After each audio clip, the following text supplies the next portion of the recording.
Committee on Homeland Security will come to order. Without objection, the chair may declare committee at recess at any point. The purpose of today's hearing is to review the Department of Homeland Security's budget request for fiscal year 2027. Before we get started, I would like to remind the members and the public of the rules of decorum. The issues we are debating are important ones that members feel deeply about.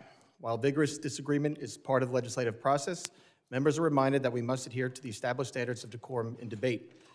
The chair will enforce these rules of decorum at all times and urge all members to be mindful of their remarks. Further, under the rules of the House, the chairman is responsible for maintaining order and preserving decorum in the committee room. I expect audience members to be respectful of the witnesses, members, and the public.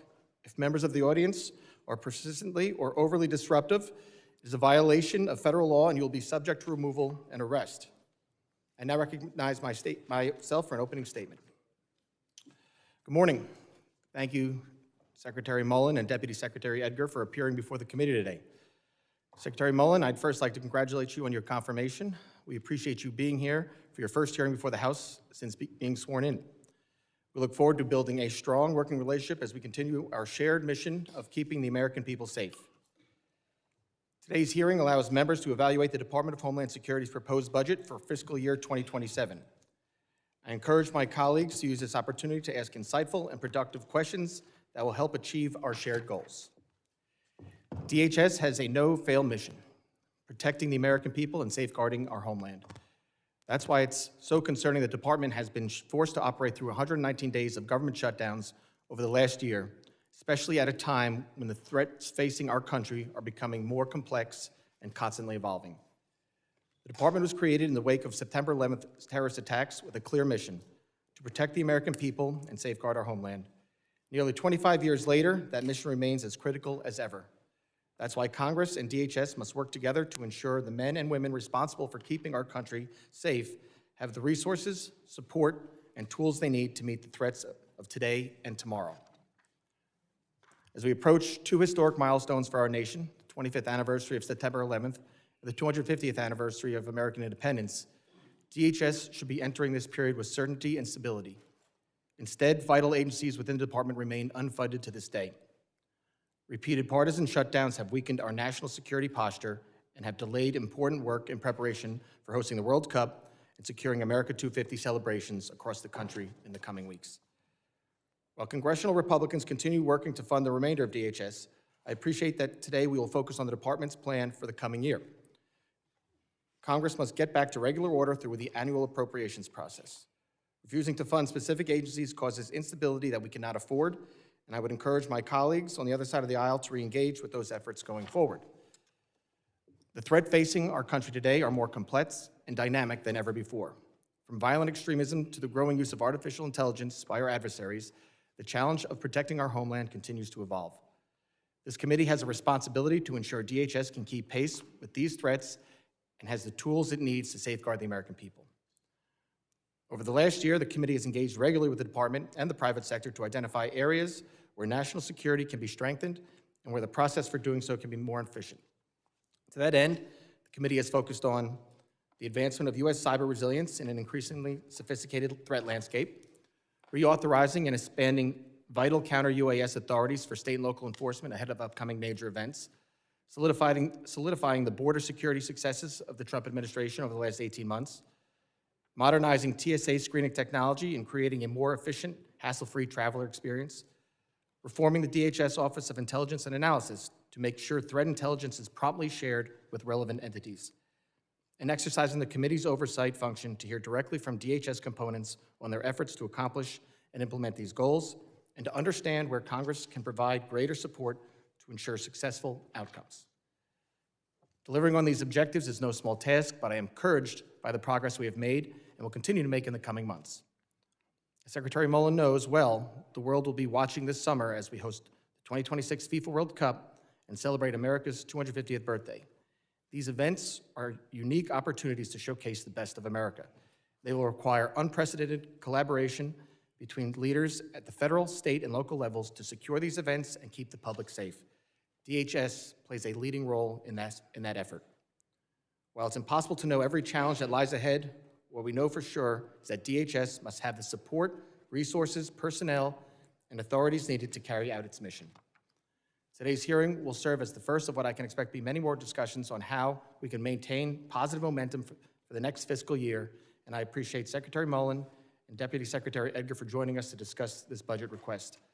I look forward to hearing Secretary Mullin's testimony, and with that, I yield to the ranking member for his opening statement.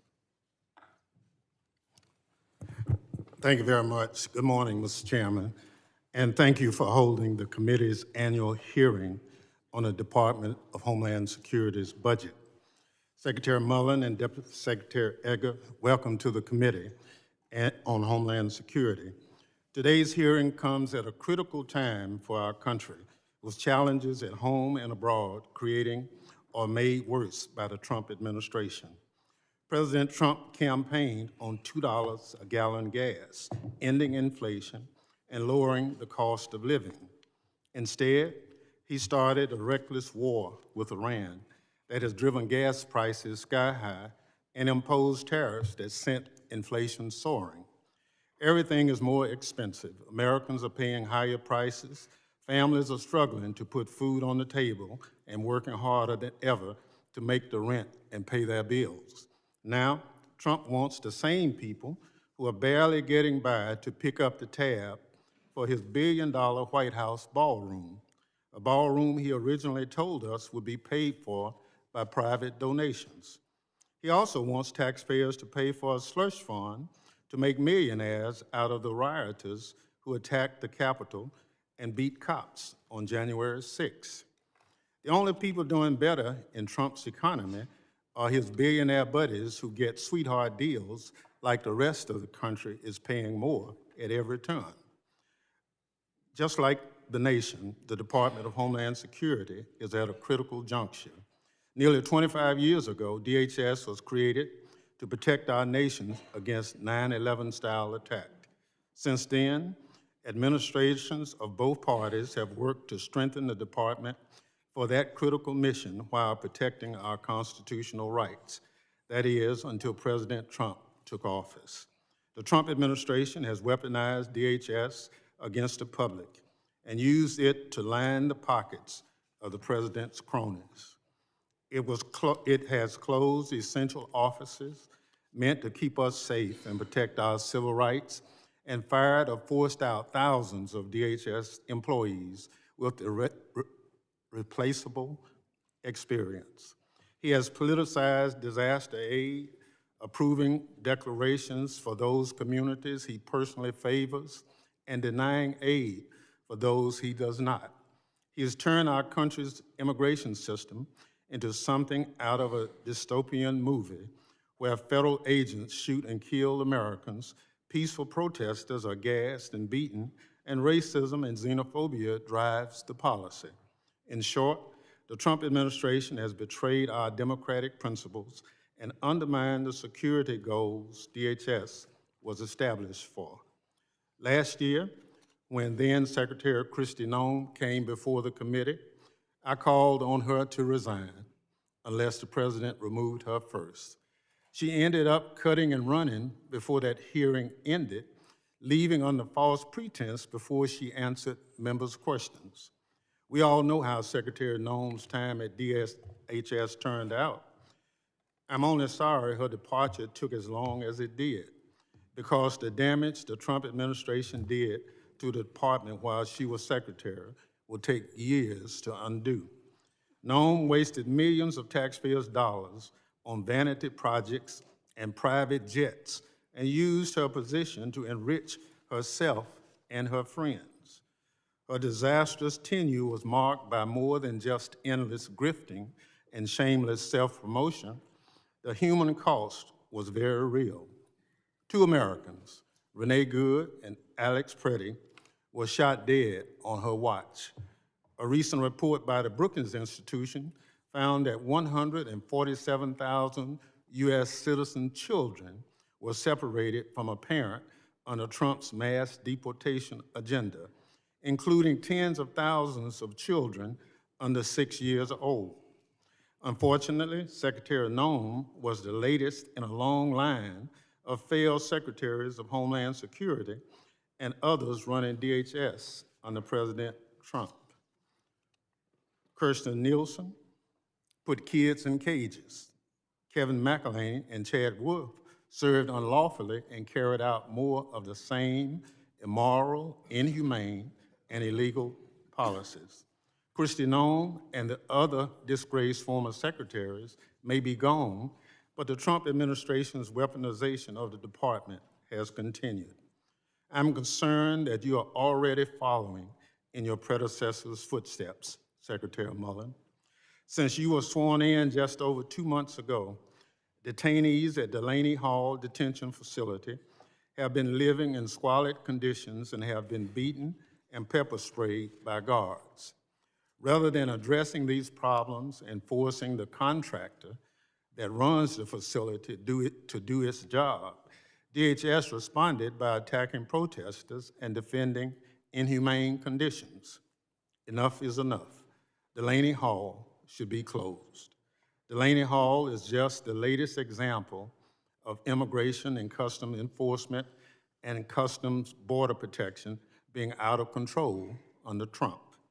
A record number of people are dying in Trump's detention centers around the country at a rate roughly 1 person every 6 days. Tragically, that number is rising due to inhumane conditions, neglect, and abuse in these facilities. And yet, the president wants Congress to give ICE and CBP a $72 billion slush fund in reconciliation after they just got billions in so-called One Big Beautiful Bill Act. These are the very same agencies that killed 2 Americans in cold blood, took parents from young American citizens out of defending holding detainees in squalor at Delaney Hall. ICE and CBP should not get 1 penny more of taxpayers' dollars until they are held accountable.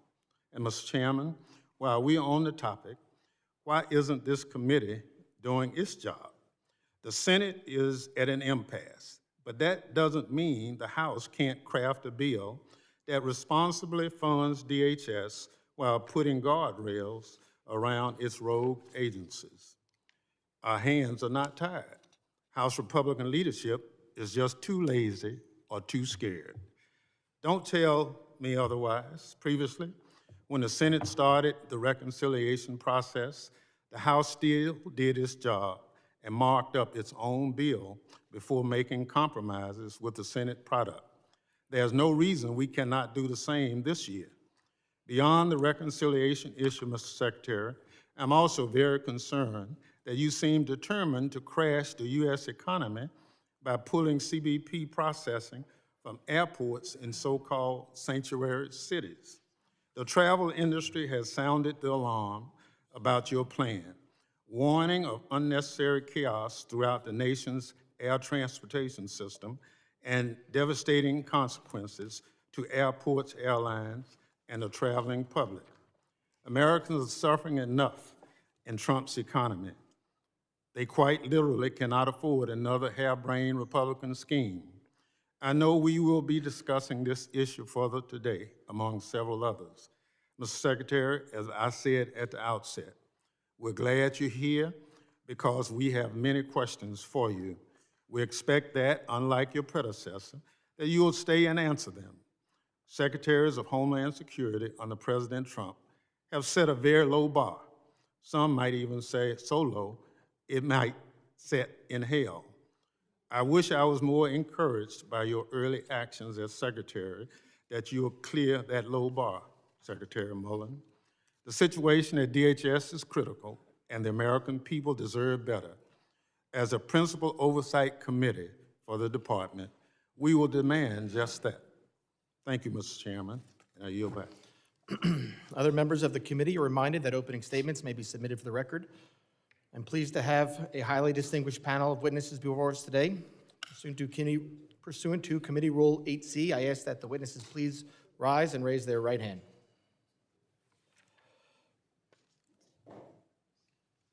Do you solemnly swear that the testimony you will give before the Committee on Homeland Security of the United States House of Representatives will be the truth, the whole truth, and nothing but the truth, so help you God? Let the record reflect that the witnesses have answered in the affirmative. Thank you.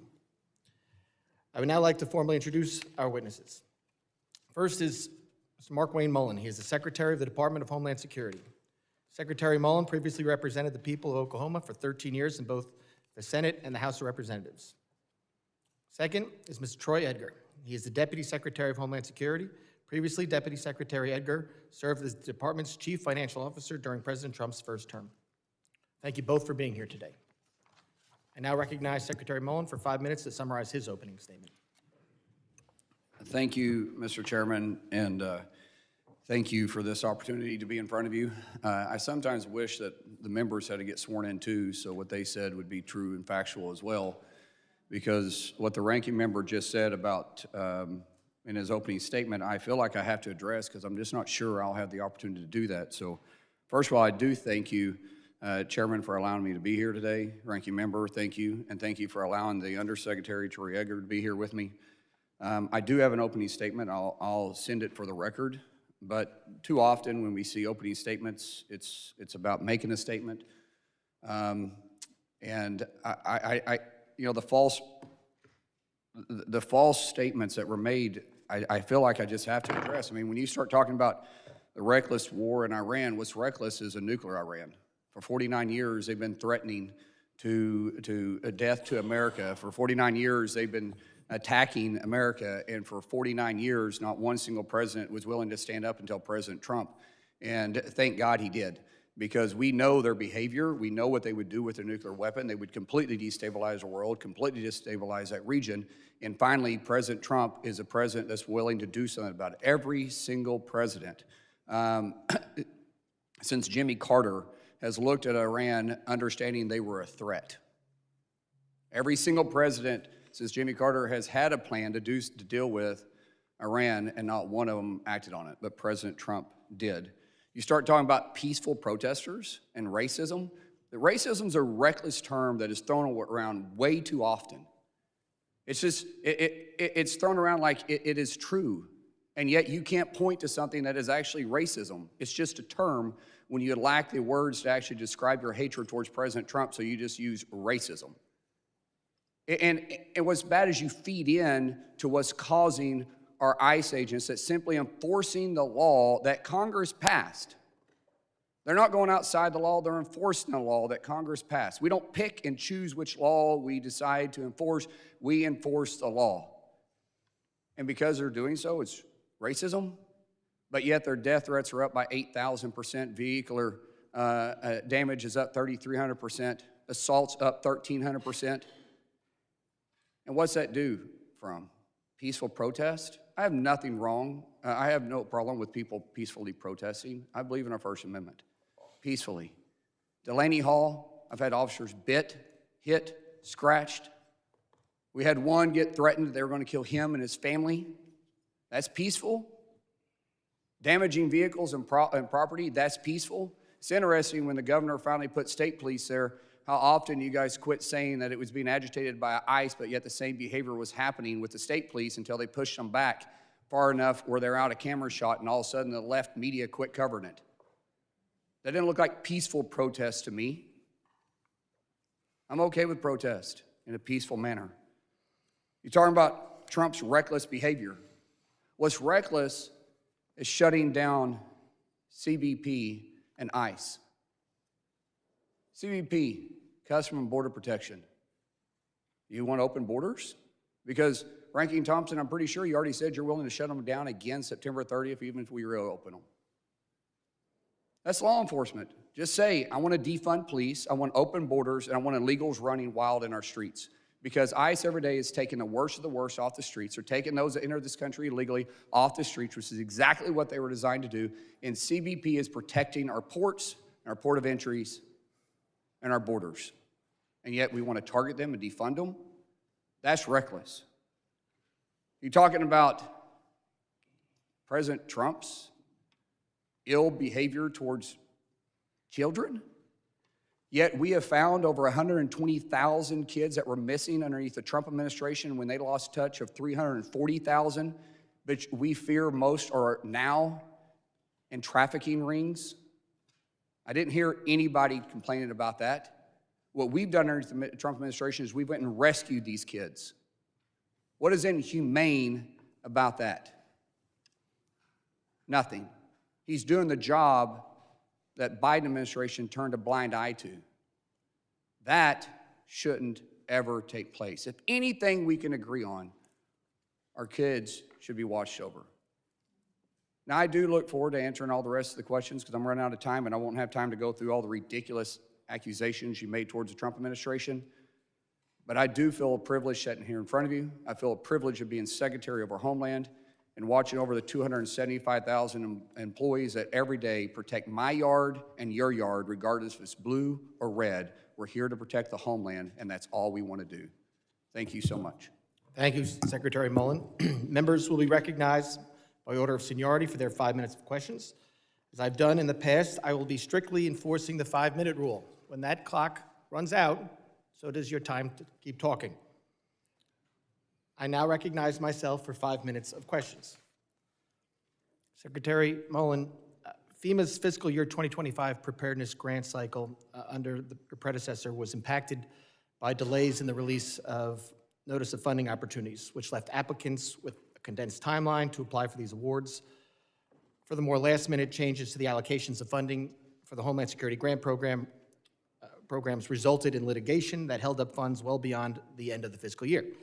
Understanding that the enactment of FY26 appropriations was significantly delayed by the 76-day shutdown, how are you now working to ensure that FEMA's 26 preparedness grant cycle runs more smoothly and transparently than the 25 cycle? Thank you, Chairman. And it is a challenge that we have because of the shutdown for 76 days put us way behind on the MOUs that we had with local and state partnerships. Fortunately, the local and state partnerships, just along with ICE, DHS, and other DHS officials, were still willing to go out and do their job for free. And so we haven't dropped the mission, but it has made it more difficult. We're up against a timeline. We're 10 days, roughly. I think we're 11 actually, but we're 10 days from the first kickoff, 11 days from the first game in LA on June 12th. And we have a lot of work to do. But our grants are out. We're getting the local law enforcement back pay because they didn't get the grants on equipment, on personnel, on overtime. We feel like we're in a good spot, but it definitely put us at risk. But I will tell you, I feel very comfortable where we're at, and we feel like we have a zero-fail mission, but it's going to be complicated. We have 5 to 7 million visitors coming in. We have some very complicated countries that are going to be playing each other that have a tremendous amount of dislike against each other. We have open areas to where we have the fans be able to experience the game without getting inside. Mm-hmm. We have 78 Super Bowls in 38 days, and we get to highlight our country, and I'm looking forward to it. And I will tell you, even in sanctuary cities where we have some of these games, we've had great cooperation with local and state officials, and I hope when FIFA's over, we can show that we can work together and to continue to keep our cities and our streets safe. Thank you very much. And I actually visited one of the FIFA sites last week.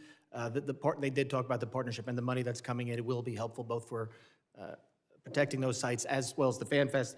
But you know, moving forward, the UASI grants and others that local police rely on, like the NYPD in New York, FDNY, making sure that those continue to run smoothly, so that money goes directly to law enforcement, and they need it. So making sure that those keep rolling smoothly is very important.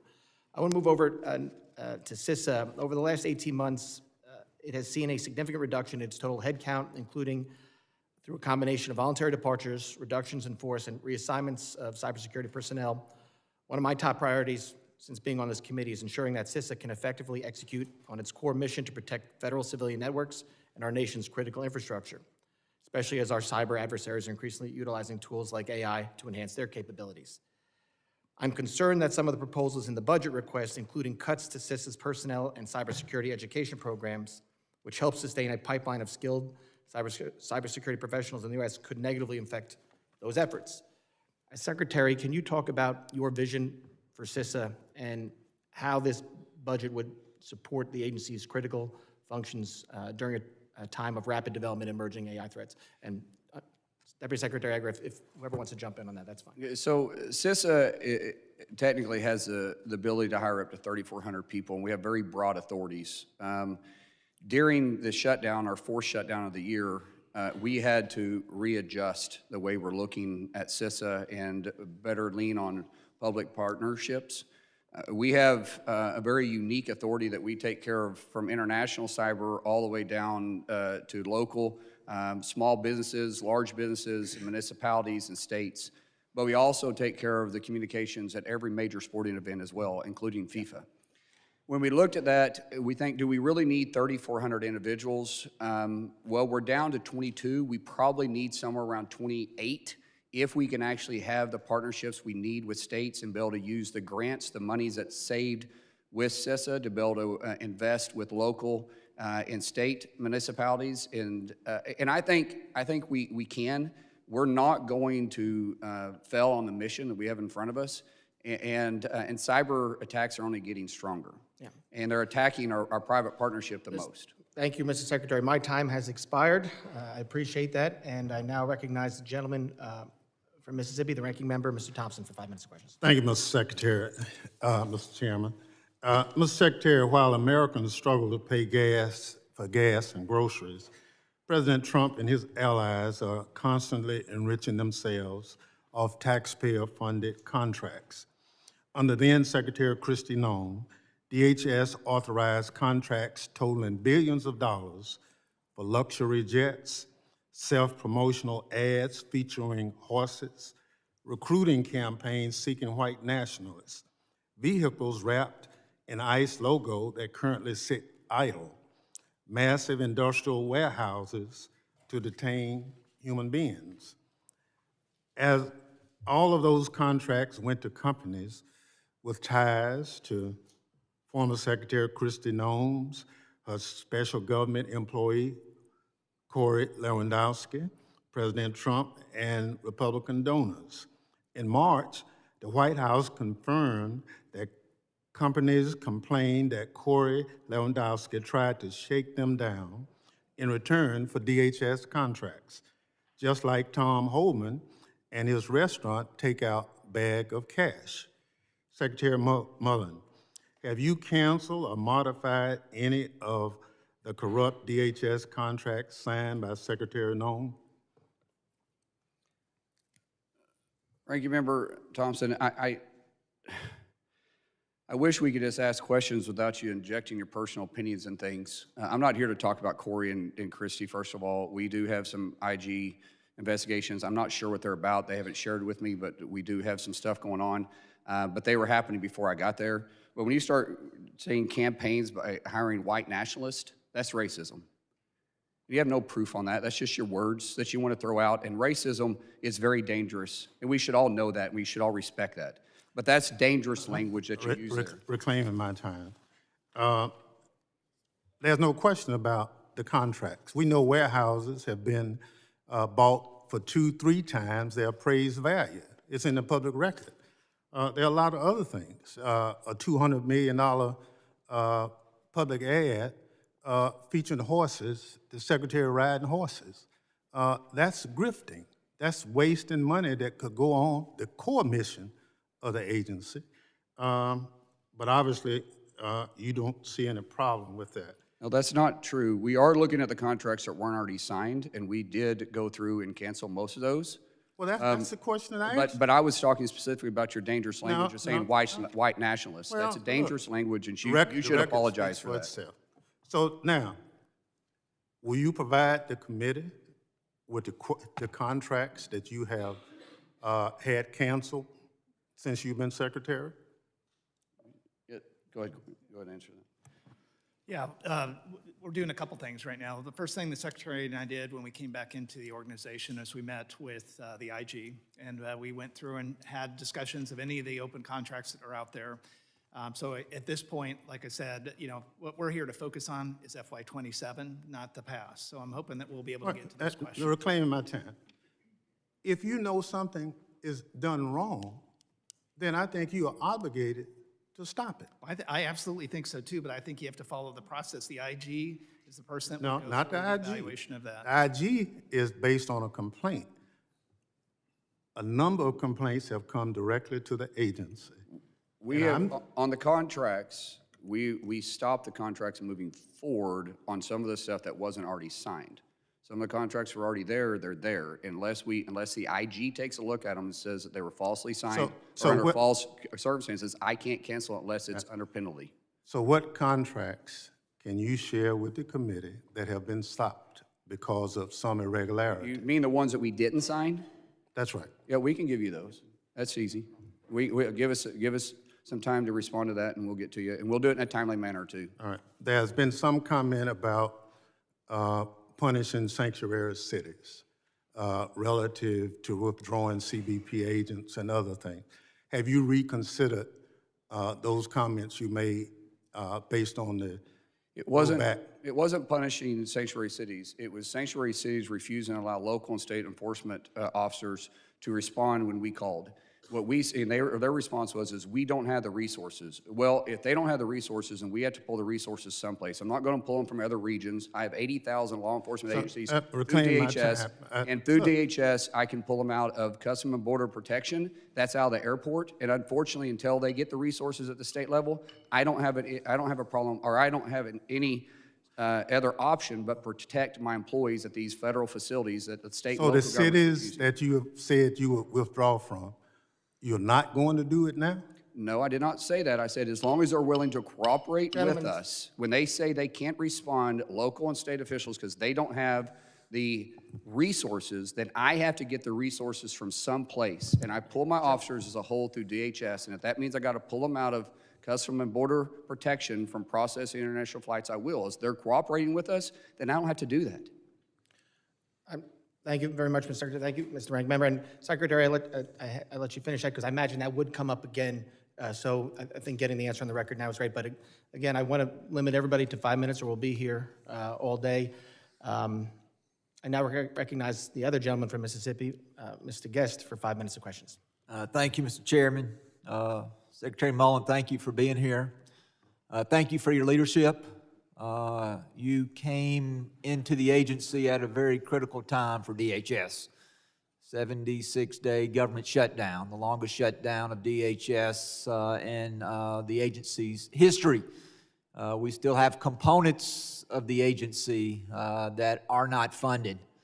You mentioned about some of the major events that you will be helping secure, the 11 different sites for the FIFA World Cup games across the United States, which will start next week.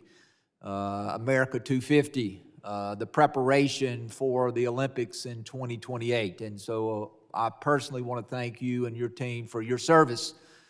The ranking member mentioned in his opening statement, he said that under this administration that we have set a low bar at the Department of Homeland Security for the secretaries running that. I will tell you that I am proud to have you serving in that position. If we want to talk about a low bar, let's go back under the Biden-Harris administration. Let's talk about Secretary Mayorkas. Under his leadership, 10+ million illegal immigrants flooded across our southern border. Children, hundreds of thousands of children were lost under his administration. In 1 month, there were 300,000 illegal immigrants who flooded into our country. And so you want to look at what you have done in a short period of time, and your predecessor.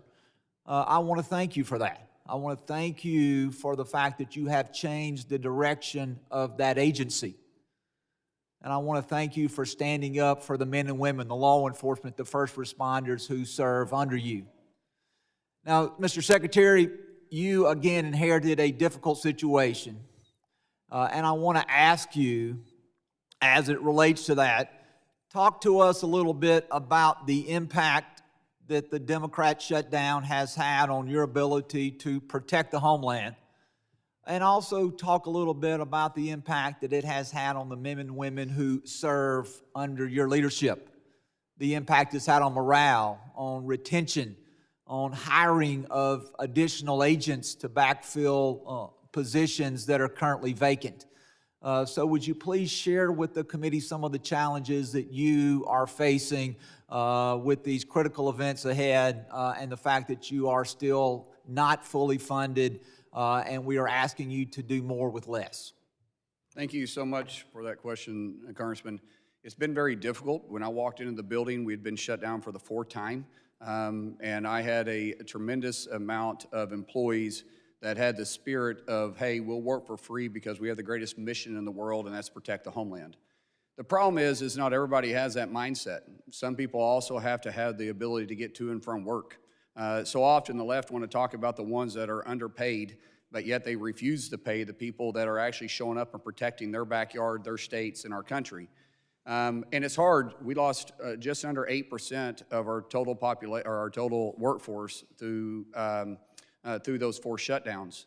And when you start trying to recruit the brightest and the best to come work for you and say, oh, by the way, we may be shut down again because people on this same committee here is already starting to threaten to shut us down again September 30th, and you're going to go without pay again, by the way, how are you going to get people to come work for you? And it's not that people aren't willing to. We got, as I said, I feel completely honored by simply walking in the building and realize I'm surrounded by the best government employees in the country because they're still there, they're still working, and they're true patriots. But it's tough. Morale gets low when their spouses are upset that they're still having to drive to work because out there at St. Elizabeth, there's not a metro stop. There's not a bus stop right there. Everybody there has to commute. And so it gets very expensive at points, and yet we're expecting them to continue to show up. And all they're doing is enforcing our nation's laws. I don't pick and choose which law we're going to enforce. We're enforcing the laws that Congress passed and put within our authority to do so. And our employees are still doing it. So yes, it's difficult to retain people. It's hard to recruit people, but we still have people showing up and working every day. I'll use this quick statistic. United States Coast Guard has over 90% retention. And during this last year was the first time we've dropped below 90% in retention because of them going without pay and in recent history. If that tells you anything, that's a staggering statistic. Thank you, Mr. Chairman. I yield back. Gentleman yields back. I now recognize the gentleman from California, Mr. Correa, for 5 minutes. Thank you, Mr. Chairman. Welcome, gentlemen. President Trump got elected, promised to deport the worst of the worst. I'm from California, a sanctuary state, from Orange County, who follows the laws of a sanctuary state. So, picture here, we do have a lot of exceptions, meaning we do call ICE when we have the worst of the worst. We call you when we're about to release them. I'm going to show you also a statistic from Sheriff Don Barnes, who Mr. Troy Edgar knows very well. In 2025, we called ICE 323 times, 52 times, didn't show up to pick up the worst of the worst. I showed these statistics to your predecessor, and today you're doing better. Only 6 were not picked up. But that's 6, the worst of the worst, that you still haven't picked up. Manpower, it's an issue, yeah. But right now you're focusing on 70% of the people you're picking up don't have a criminal record. So I'd advise you, let those folks that are actually working and paying taxes continue to work and focus on the worst of the worst. If you want to help me, Mr. Secretary, keep Main Street safe, I'm going to ask you to do me a favor. I need your help. DACA recipients, those folks that have brought here to this country, little boys, little girls, I have 2 of them that are police officers. Their DACA permits expired. They had to be dismissed by local police agencies. I wrote you this letter, sir, asking me to please help me renew those DACA permits. I think you're working on one, but there's a whole lot more folks out there that need to have the DACA renewals renewed on a timely basis. Can I ask you to please help me with that? I wrote you this letter. Can we work on this? Absolutely. We'd love to help with this, but as you know, Congressman, the fastest way to actually fix this DACA issue is for Congress to actually pass legislation to fix it. With all due respect, sir, you cut USCIS. This is a fee-based program. Well, all you have to do is the fees that are paid, go to DACA renewals. Let's work on that. Well, I'll work with you on it, but it has to And be even on the a case- President Trump, I believe, supports this. So let's work on this. Congressman, I will work on it, but I will still go back. The fastest way to fix this problem is for Congress to pass something on this. We've been talking, how long have you been Sir. in Congress and how long have I been? I was in Congress. This is in an the House issue. for The 10 last years. time we did This issue came up immigration multiple reform, times. Ronald Reagan was president. But DACA, we can do this like overnight. Not Help me true. pass, help me get these renewals actually- of these permits. Congressman, If I that's can not- move to the next issue, sir, it's very important. Congressman, you just said something that's not accurate. I cannot fix this unilaterally by myself. Yes, I you have can. limitations. No, Just I do help not. me I have limitations. Renew these permits on a timely basis. We are going through those permits just like we look at every other visa application. There's a lot These of are vetting police that didn't take officers place. on Main Street, sir. Not all Help of them me are. keep Main Streets. Not all of them are. And These we're- two we're are, vetting- sir. I'll And there's look a at whole that's lot what I'm more, saying. sir. The case-by-case one's fine. We can go through it. As a whole, Let's I'm not going to wave discuss a it. magic wand and just fix them all because we're You vetting have each that one. magic wand. That's your job, So does sir. Congress, and they can fix this issue by legislation, and you guys can choose what you want me to enforce in that. Let You're me asking me move to on do to a the job next that issue, Congress sir. isn't willing to Let do. me talk about American citizens, sir. I'm going to ask you the same question I asked your predecessor. Am I going to have to tell my children at home to carry an American passport with them when they're out in the street? Congressman, I'm from Indian country. I'm from Indian country, and we got a lot of brown people around there too. I'm Cherokee. No, I'm not And we're talking not about. doing that. No, but Look, it is. It's the same Renee, thing that you're saying Renee that. Good and Alex Pretty, we're not brown. Oh my God. Okay? But why are We you have saying they American gotta carry a citizens being passport? arrested right now by ICE, American citizens that are actually being deported, American citizens getting roughed up. I see this every day, sir. Look, So is my your ICE officers agents. My ICE have a agents are badge, being they have a hit gun, and being and hit they and have having federal rocks thrown at power, them. sir. Yeah. They have to respect Americans. Forget about Yeah. undocumented. Let's talk American citizens. Let's talk about that. What can we do to protect the rights of American citizens? How can we protect? We can protect the rights of American citizens all day long. They don't have the right to assault my officers. They They're don't have not, the right if to you're driving impede by my officers taking from doing their pictures job. of a situation, that's their First Amendment right. To impede a federal officer from doing their No, job? if you impede, you take them in, but if they're To driving assault by. to assault One my final officers? question, my 9 No, seconds, sir. you're making accusations is, that are aren't you true. keeping a database of American citizens? Are we keeping a database Yes, of sir. American citizens? A lot of your ICE agents out there Well, have sir, said, we that's are already keeping out a there. database of, no. Then how do you without get a passport any if you don't have a database authority. of American How citizens? can you keep a database of American Gentlemen. citizens, sir? Why? Gentleman's time's expired. That's your authority. I now recognize the gentleman from Florida, Mr. Jimenez, for 5 minutes of questions. Thank you, Mr. Chairman. Mr. Secretary, good morning. When I was mayor of Miami-Dade County, there was a facility down in Homestead that housed children, minors. And every day that there were Democrats outside demonstrating, saying that how horrible it was inside. Former Senator Kamala Harris, my predecessor, a lot of other ones were out there yelling, screaming how bad it was. So I decided as mayor of Miami-Dade County, I was actually going to go in and check it out because it was in my jurisdiction. So I checked it out. There was nothing wrong in there. What they were doing, they were teaching those children how to speak English. They were giving 3 square meals. They were in a dorm setting with a supervisor, with a chaperone. And then there was a bank of people that were actually calling around the country to find sponsors for these children. And the reason the children were there is because you can't house children in a detention center where adults are. That's why they were separated. But you know what they weren't? They weren't lost.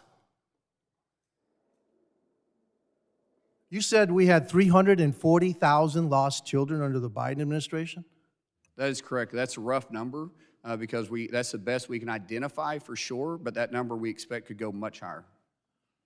Much higher than 340,000 lost children. And so the Democrats on the other side of the aisle here, they're yelling and screaming because the Trump administration separated them because they had to separate them, but actually found them sponsors, didn't lose them.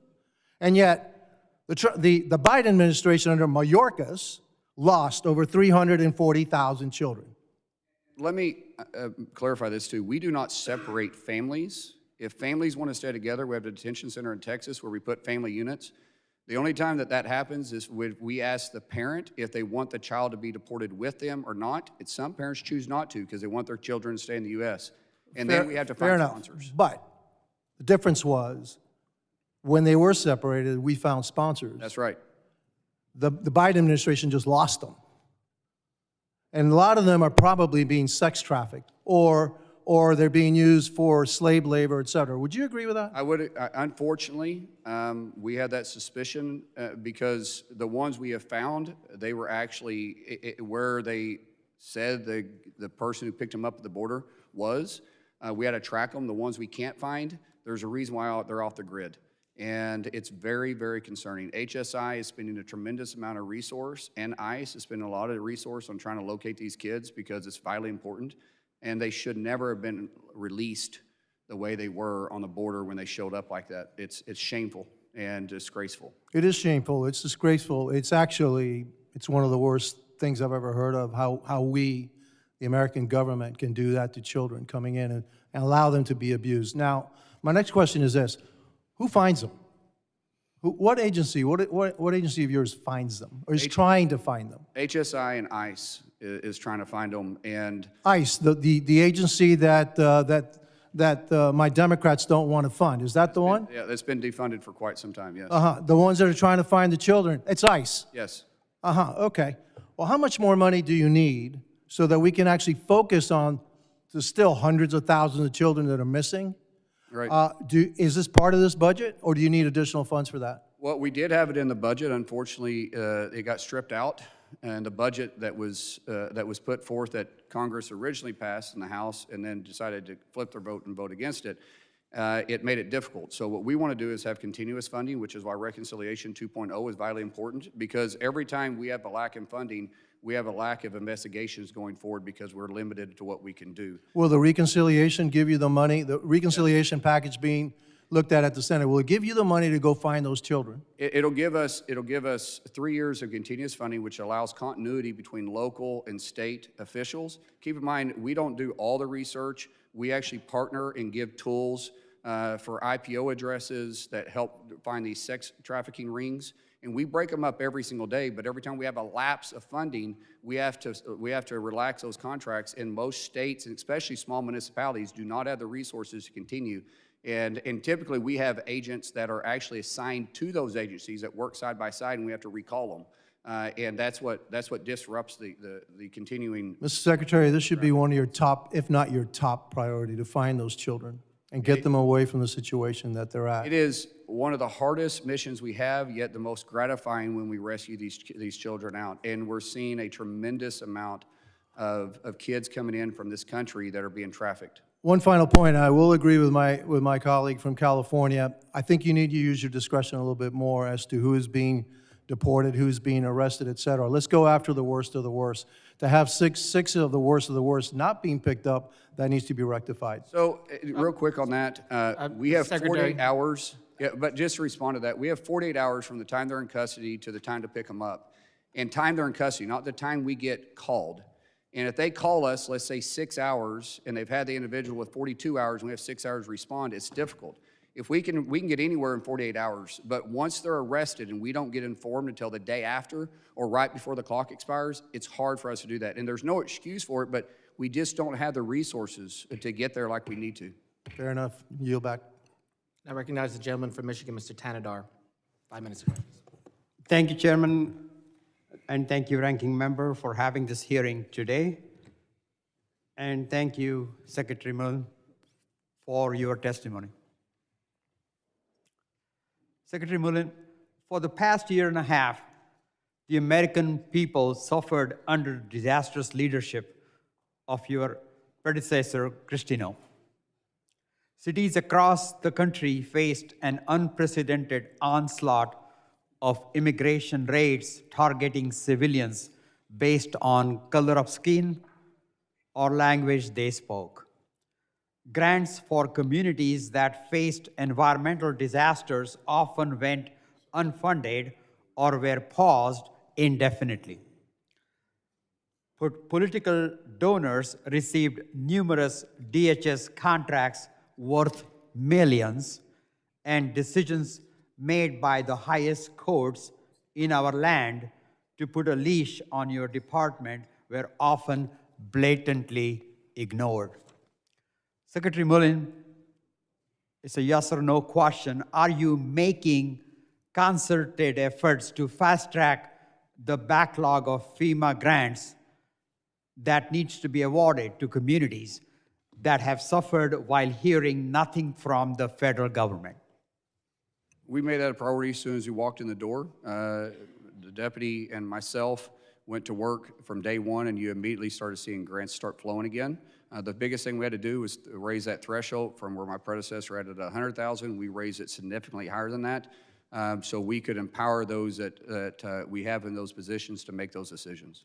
How about contracts with companies that work with DHS agencies? I understand that you have quite an enormous amount of shares in companies that hold DHS contracts. Are you prioritizing giving contracts to companies you hold shares in, or to companies with political ties to your boss?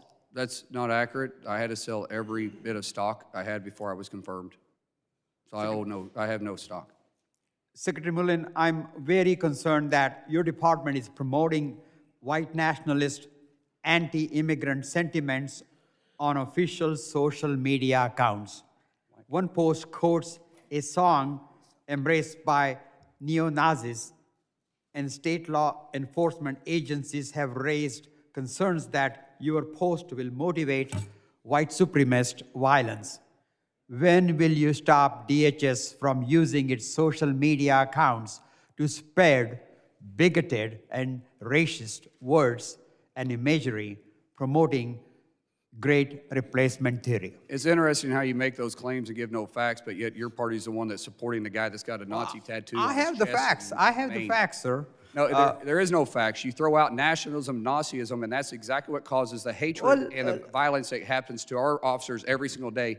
And you should be ashamed of using that. Well, reckless look, no, behavior. it's not my words. It is your words. Look It here. is your words. Here is Colorado Did you Fusion endorse the Center. candidate in Maine? Here is Colorado. Did you endorse the candidate in Maine? That's a Nazi. Let me reclaim my time, sir. Colorado Fusion Center says ICE white nationalist messaging could lead to violence. There is just numerous reports. Who said that? Who said that? And what is they actually? This is Colorado Fusion Center. Yeah, tell me exactly what message you're talking about. Now, don't give me what some poll that is ran by the left is talking about. Give me what your actually specific details that reclaim you're my saying time. that DHS said. Yeah, you don't want to talk about it but you want to throw out racism all the time to my Mr. department. Mr. Secretary, we got numerous reports. I want to move quickly to ICE training. Under Kristi Noem, new ICE agents received 42 days of training rather than the standard 72 days to meet President Trump's demand. We saw the effects of this training shortage, with ICE agents often ignoring the rule of law, engaging in unprofessional behavior, and using unjustified force, including shooting and killing an American. When will DHS revert back to the 72-day training requirement for new ICE agents? When will ICE agents who received less training have to retake or recertify courses they were exempt from because of the accelerated training schedule? It's interesting to me how you always point out the behavior of our ICE agents, but you don't point out what caused it by the so-called peaceful protesters, which is a lie. It's a simple question of I will training. answer the question. July 1st, we bring it back up. We had to rewrite the curriculum. All training starting July 1st will be back up to the regular standards. Secretary Mullin, can you promise the American people that the scenes we saw... Gentleman's time has expired. I now recognize the gentleman from Texas, Mr. McCall, for 5 minutes. Mr. Chairman, and thank you, Mr. Secretary, for your, in such a short period of time, your leadership you brought to the department. It's been really phenomenal. Getting the funding, working with members of Congress, your accessibility means a lot to us. And when you met with us privately to talk about the funding, you got it done. And we still have to get CBP and ICE, but it has allowed you to do a lot of things that I was concerned about as chairman of the Special Events Task Force with respect to FIFA, World Cup, and the 250th anniversary. As you know, while these are great entertainment, sporting games, they also provide a high-threat environment. I also want to commend you when we spoke at Weapons of Mass Destruction Office, how quickly you were able to restore that and working with Congress. And I think that's the way it should be. So I just want to thank you at the outset for that. I want to see if you could maybe expand to the extent you can in this room, given the funding that came through, what you're able to do now to make sure these games are safe. My biggest concern are the drone threats, as we've seen, from Iran, Shahed drones to Ukraine and Russia, that kind of attack here in the United States. I used to be. I know. Congressman, I want to say, first of all, thank you for your leadership in the WMD program. You see the threat there, and our conversation was very helpful, and your leadership on making sure that we were able to realign it and have the funding to do so is not unnoticed throughout all DHS, so thank you for that. Thank you. Drones are my biggest concern, too. We have spent a tremendous amount of ability and money to be able to be very offensive with drones, but on the counter drone measures, everybody's a little behind. I will tell you, all 11 of facilities do have counter drone equipment at the facilities. We have CBP that has 5 stadiums. United States Coast Guard has 2, FBS has 1, and FBI has 3.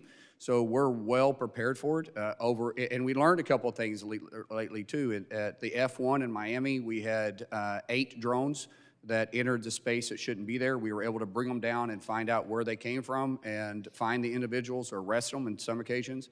During the Augusta golf tournament, we had 12 that entered a no-fly zone. We were able to bring those down too. Every single day we improve, but that is a huge concern that we have within the stadium. I also have concerns outside the stadium in the Fan Fest area and the soft areas that's outside security. The lone individual that's got this crazy mindset about him, maybe it's because of too much alcohol, maybe it's because of the temperature, maybe it's because his team lost, maybe because he's too excited, whatever it is. Those areas do concern me, but we have a lot of partnership with our local law enforcement that is going to be out there in that area to make it as hard as an area as it can to take the soft look away. Well, on cyber, I authorized CISA many years ago into law.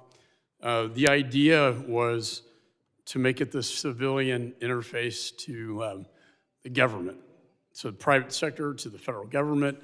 There was a debate in Congress at the time about NSA taking this over. We didn't think that was the right place for this. They're offensive, and it's worked. And I think we built up CISA's capabilities.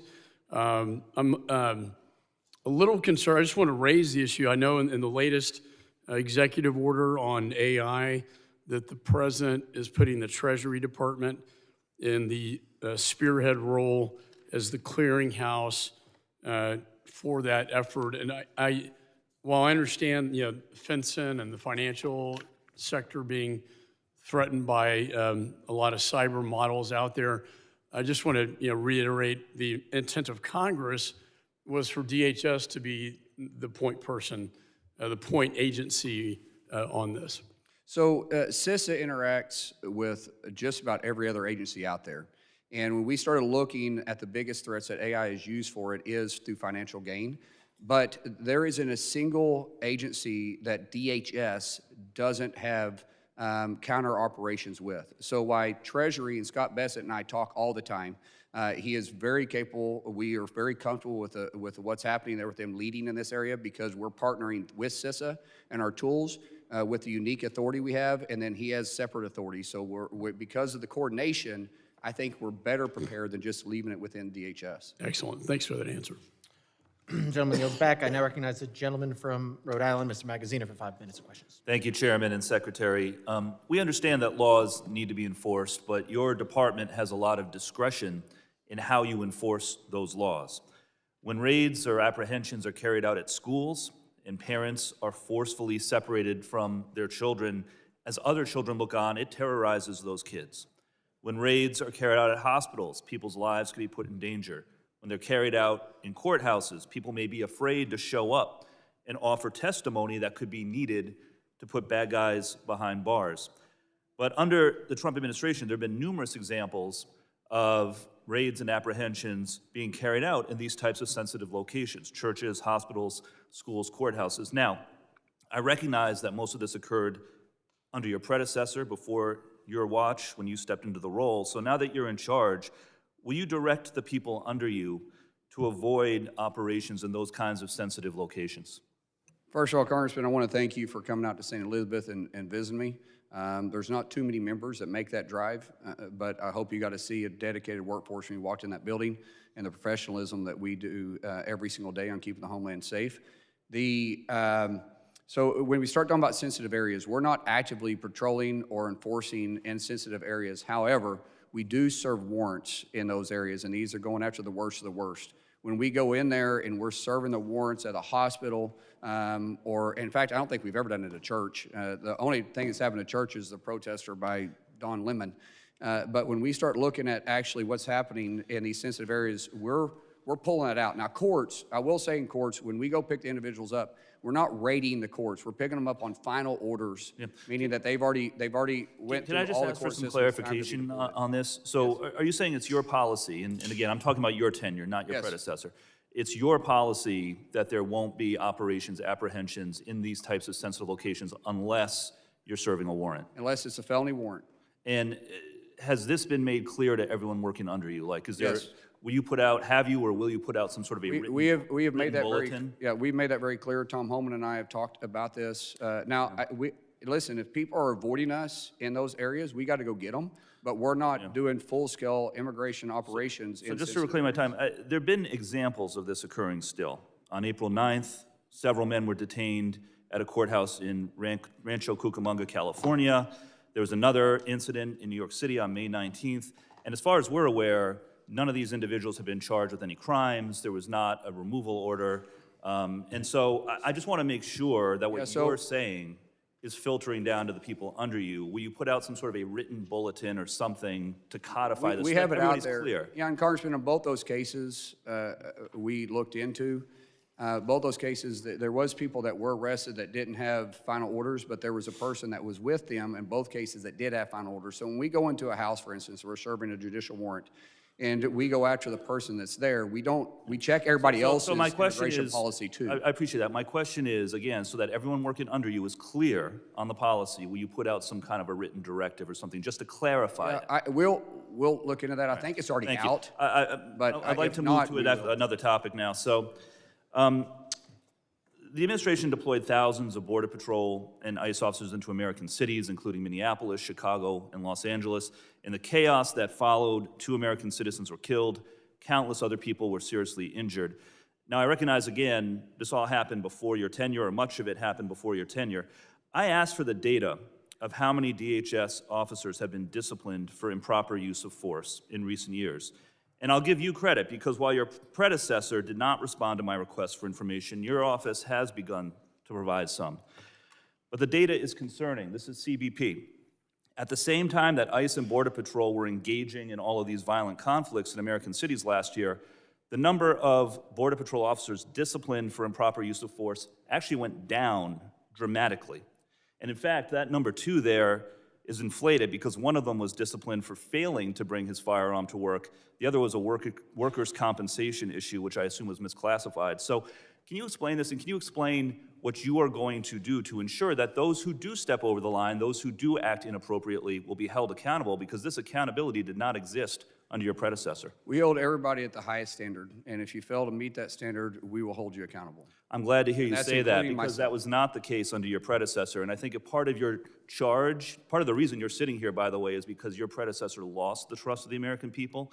If you're trying to regain it, you need to show that there will be accountability, just like there is in any other law enforcement office agency in the country when someone does engage in improper use of force. Last question, will you commit to continuing to provide this data, say every 6 months or so? And will you provide it for ICE as well as CBP? We'll provide it upon request, to say it every 6 months. We get inquiries from you guys constantly.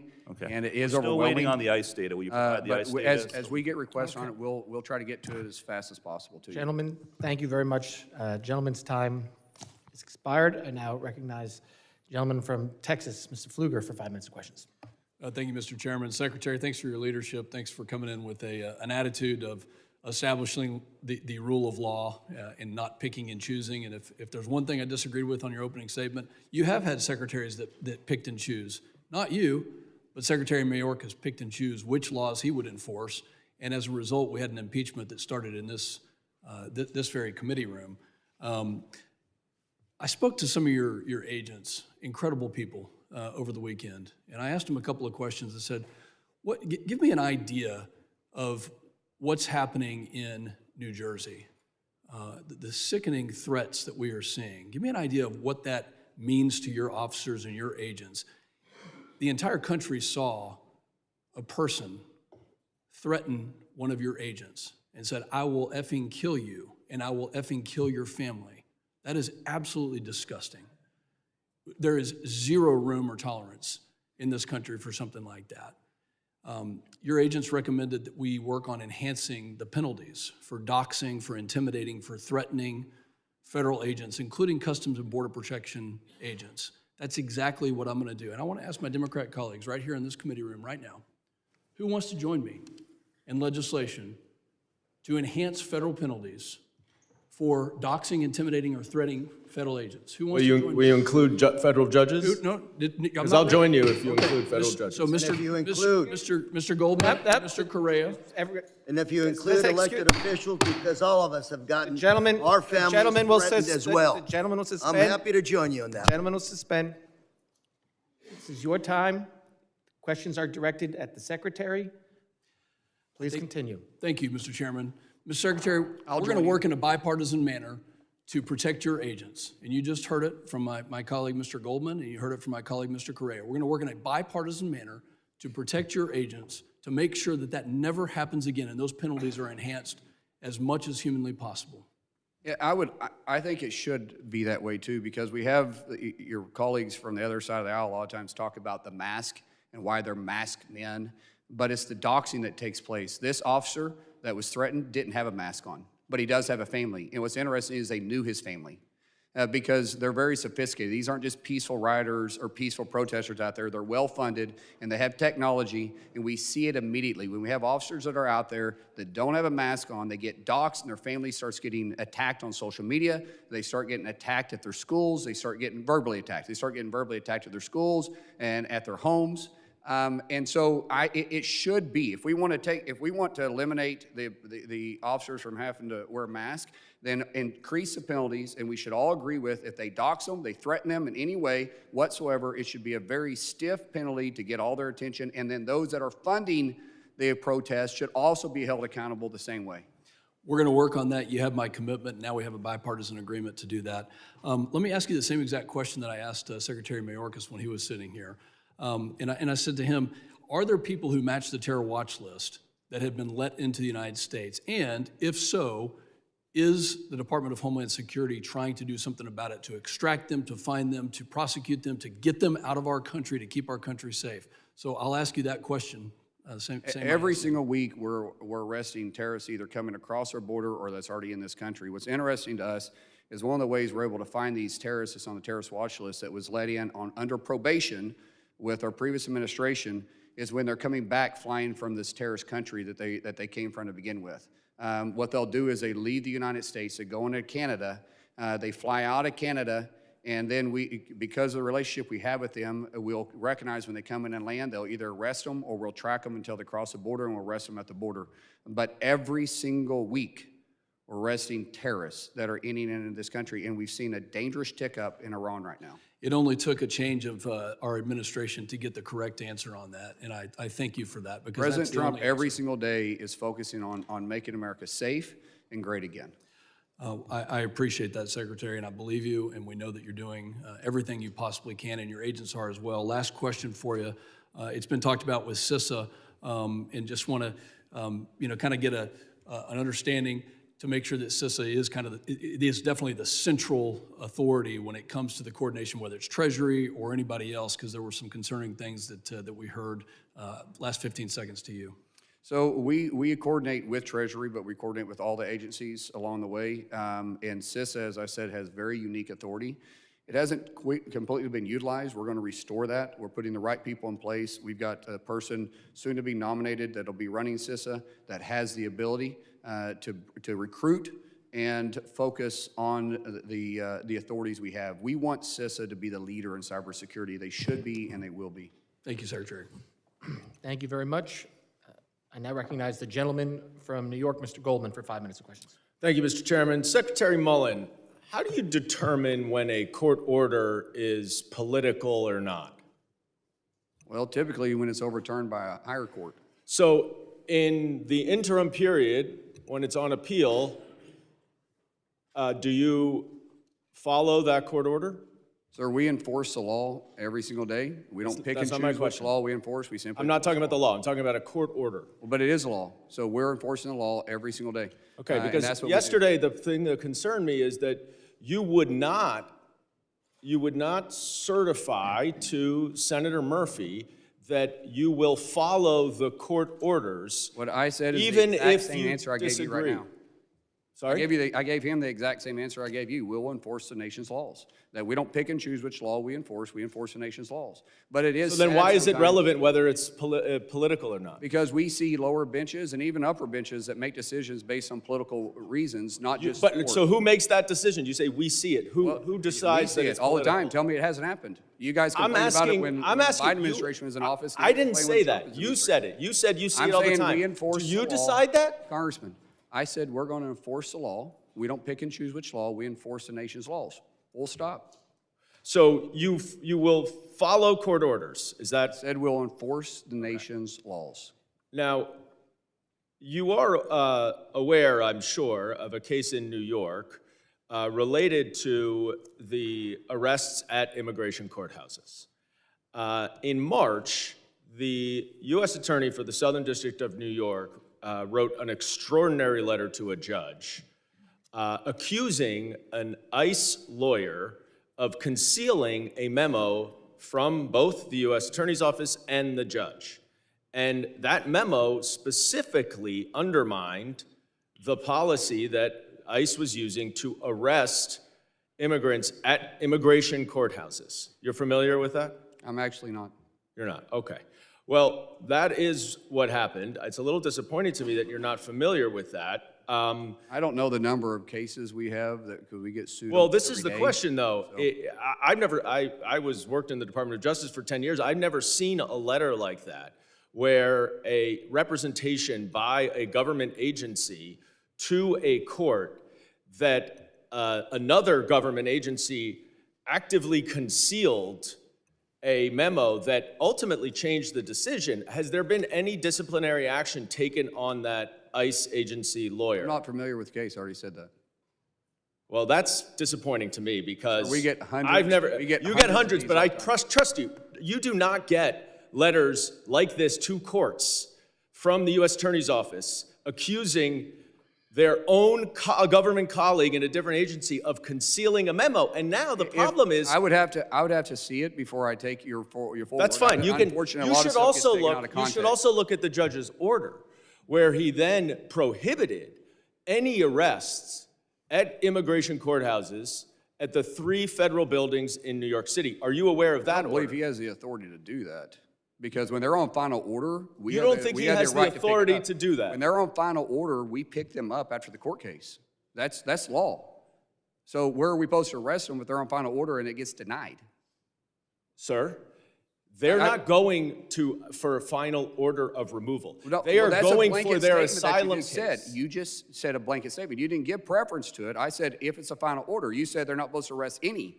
That's what you just said. At immigration courthouses. If they're on final order of removal and they filed their last appeal, then we have the right to pick them up and deport them. That never happens. Never. No appeal ever happens at a courtroom in immigration court. Okay, what happens every day and thousands of time against your own policy is that people who are here lawfully seeking lawful status go to court because they're required to do so. And then they come out of court and they're snatched by your ICE officers, they're arrested, they're sent to Delaney Hall, they're sent to the MDC. They are not the worst of the worst. They have no records. And you know how we have no record? They have no records? Because those 2 facilities are low security. They are not allowed to go there if they have serious criminal convictions. Delaney Hall has I didn't ask a question. I didn't ask a question, You made an sir. accusation. You I said reclaim my time. 666 people that's in Delaney Hall, 228 are serious I reclaim felons. my time. I would like extra time, please.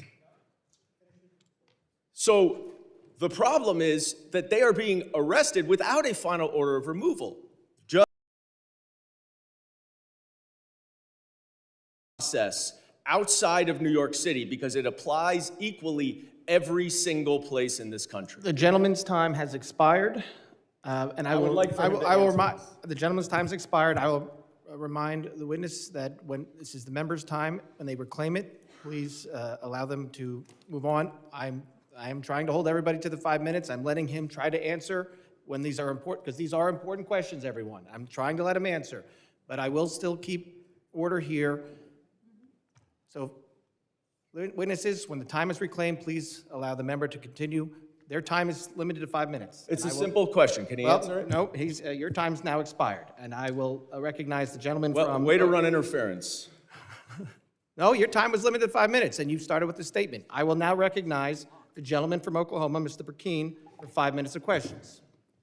Mr. Secretary, it's truly great to see you in this role. I mean, I think you're doing an outstanding job. I hope that the exchange between Representative Magaziner, Democrat from Rhode Island, I thought that was a really great exchange between the two of you. He paid you a huge compliment, and you paid him a compliment. And you've shown that, you know, the way that even you started this was you didn't go on script, and that's your strength. You straight talk. And then there's also the ability to reason together. And so I just want to commend you for the tenor that you're bringing before this, and I thought his comment and his compliment to you was well-deserved.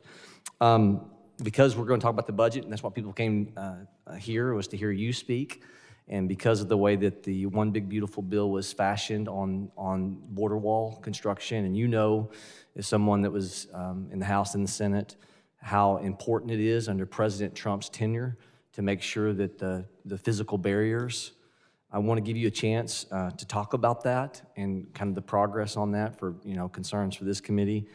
And I'll transition to something else, and I know the people want to hear you.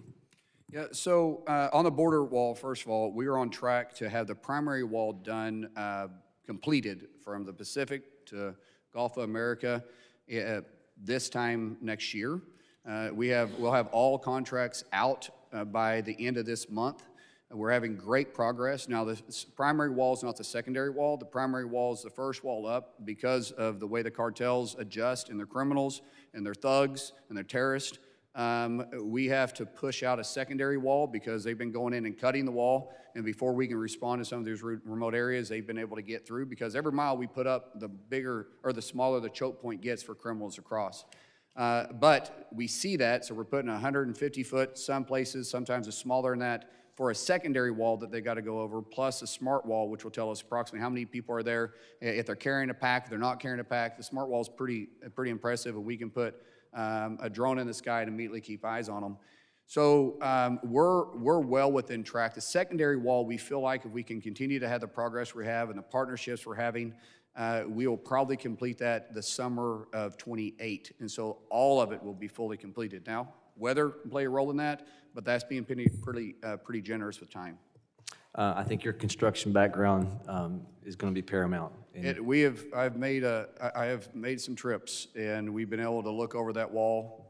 Flew over a tremendous amount of it. We have some Democrat members that's had some concerns, some Democrat senators, congressmen. Every one of them we try to address immediately. President Trump's safety. If you could talk about the things that, you know, we've seen, the multiple attempts attack against him, your role over Secret Service. Secret Service does a phenomenal job, and they're understaffed. We need to hire about 860 agents right now. President Trump, unfortunately, assassination attempts on him have become normal, and it's sad. It doesn't seem like it faces him. He's laser focused on his job. He trusts the Secret Service. I trust the Secret Service. They're the ones that protect me every single day. They are phenomenal people, but they're working around the clock.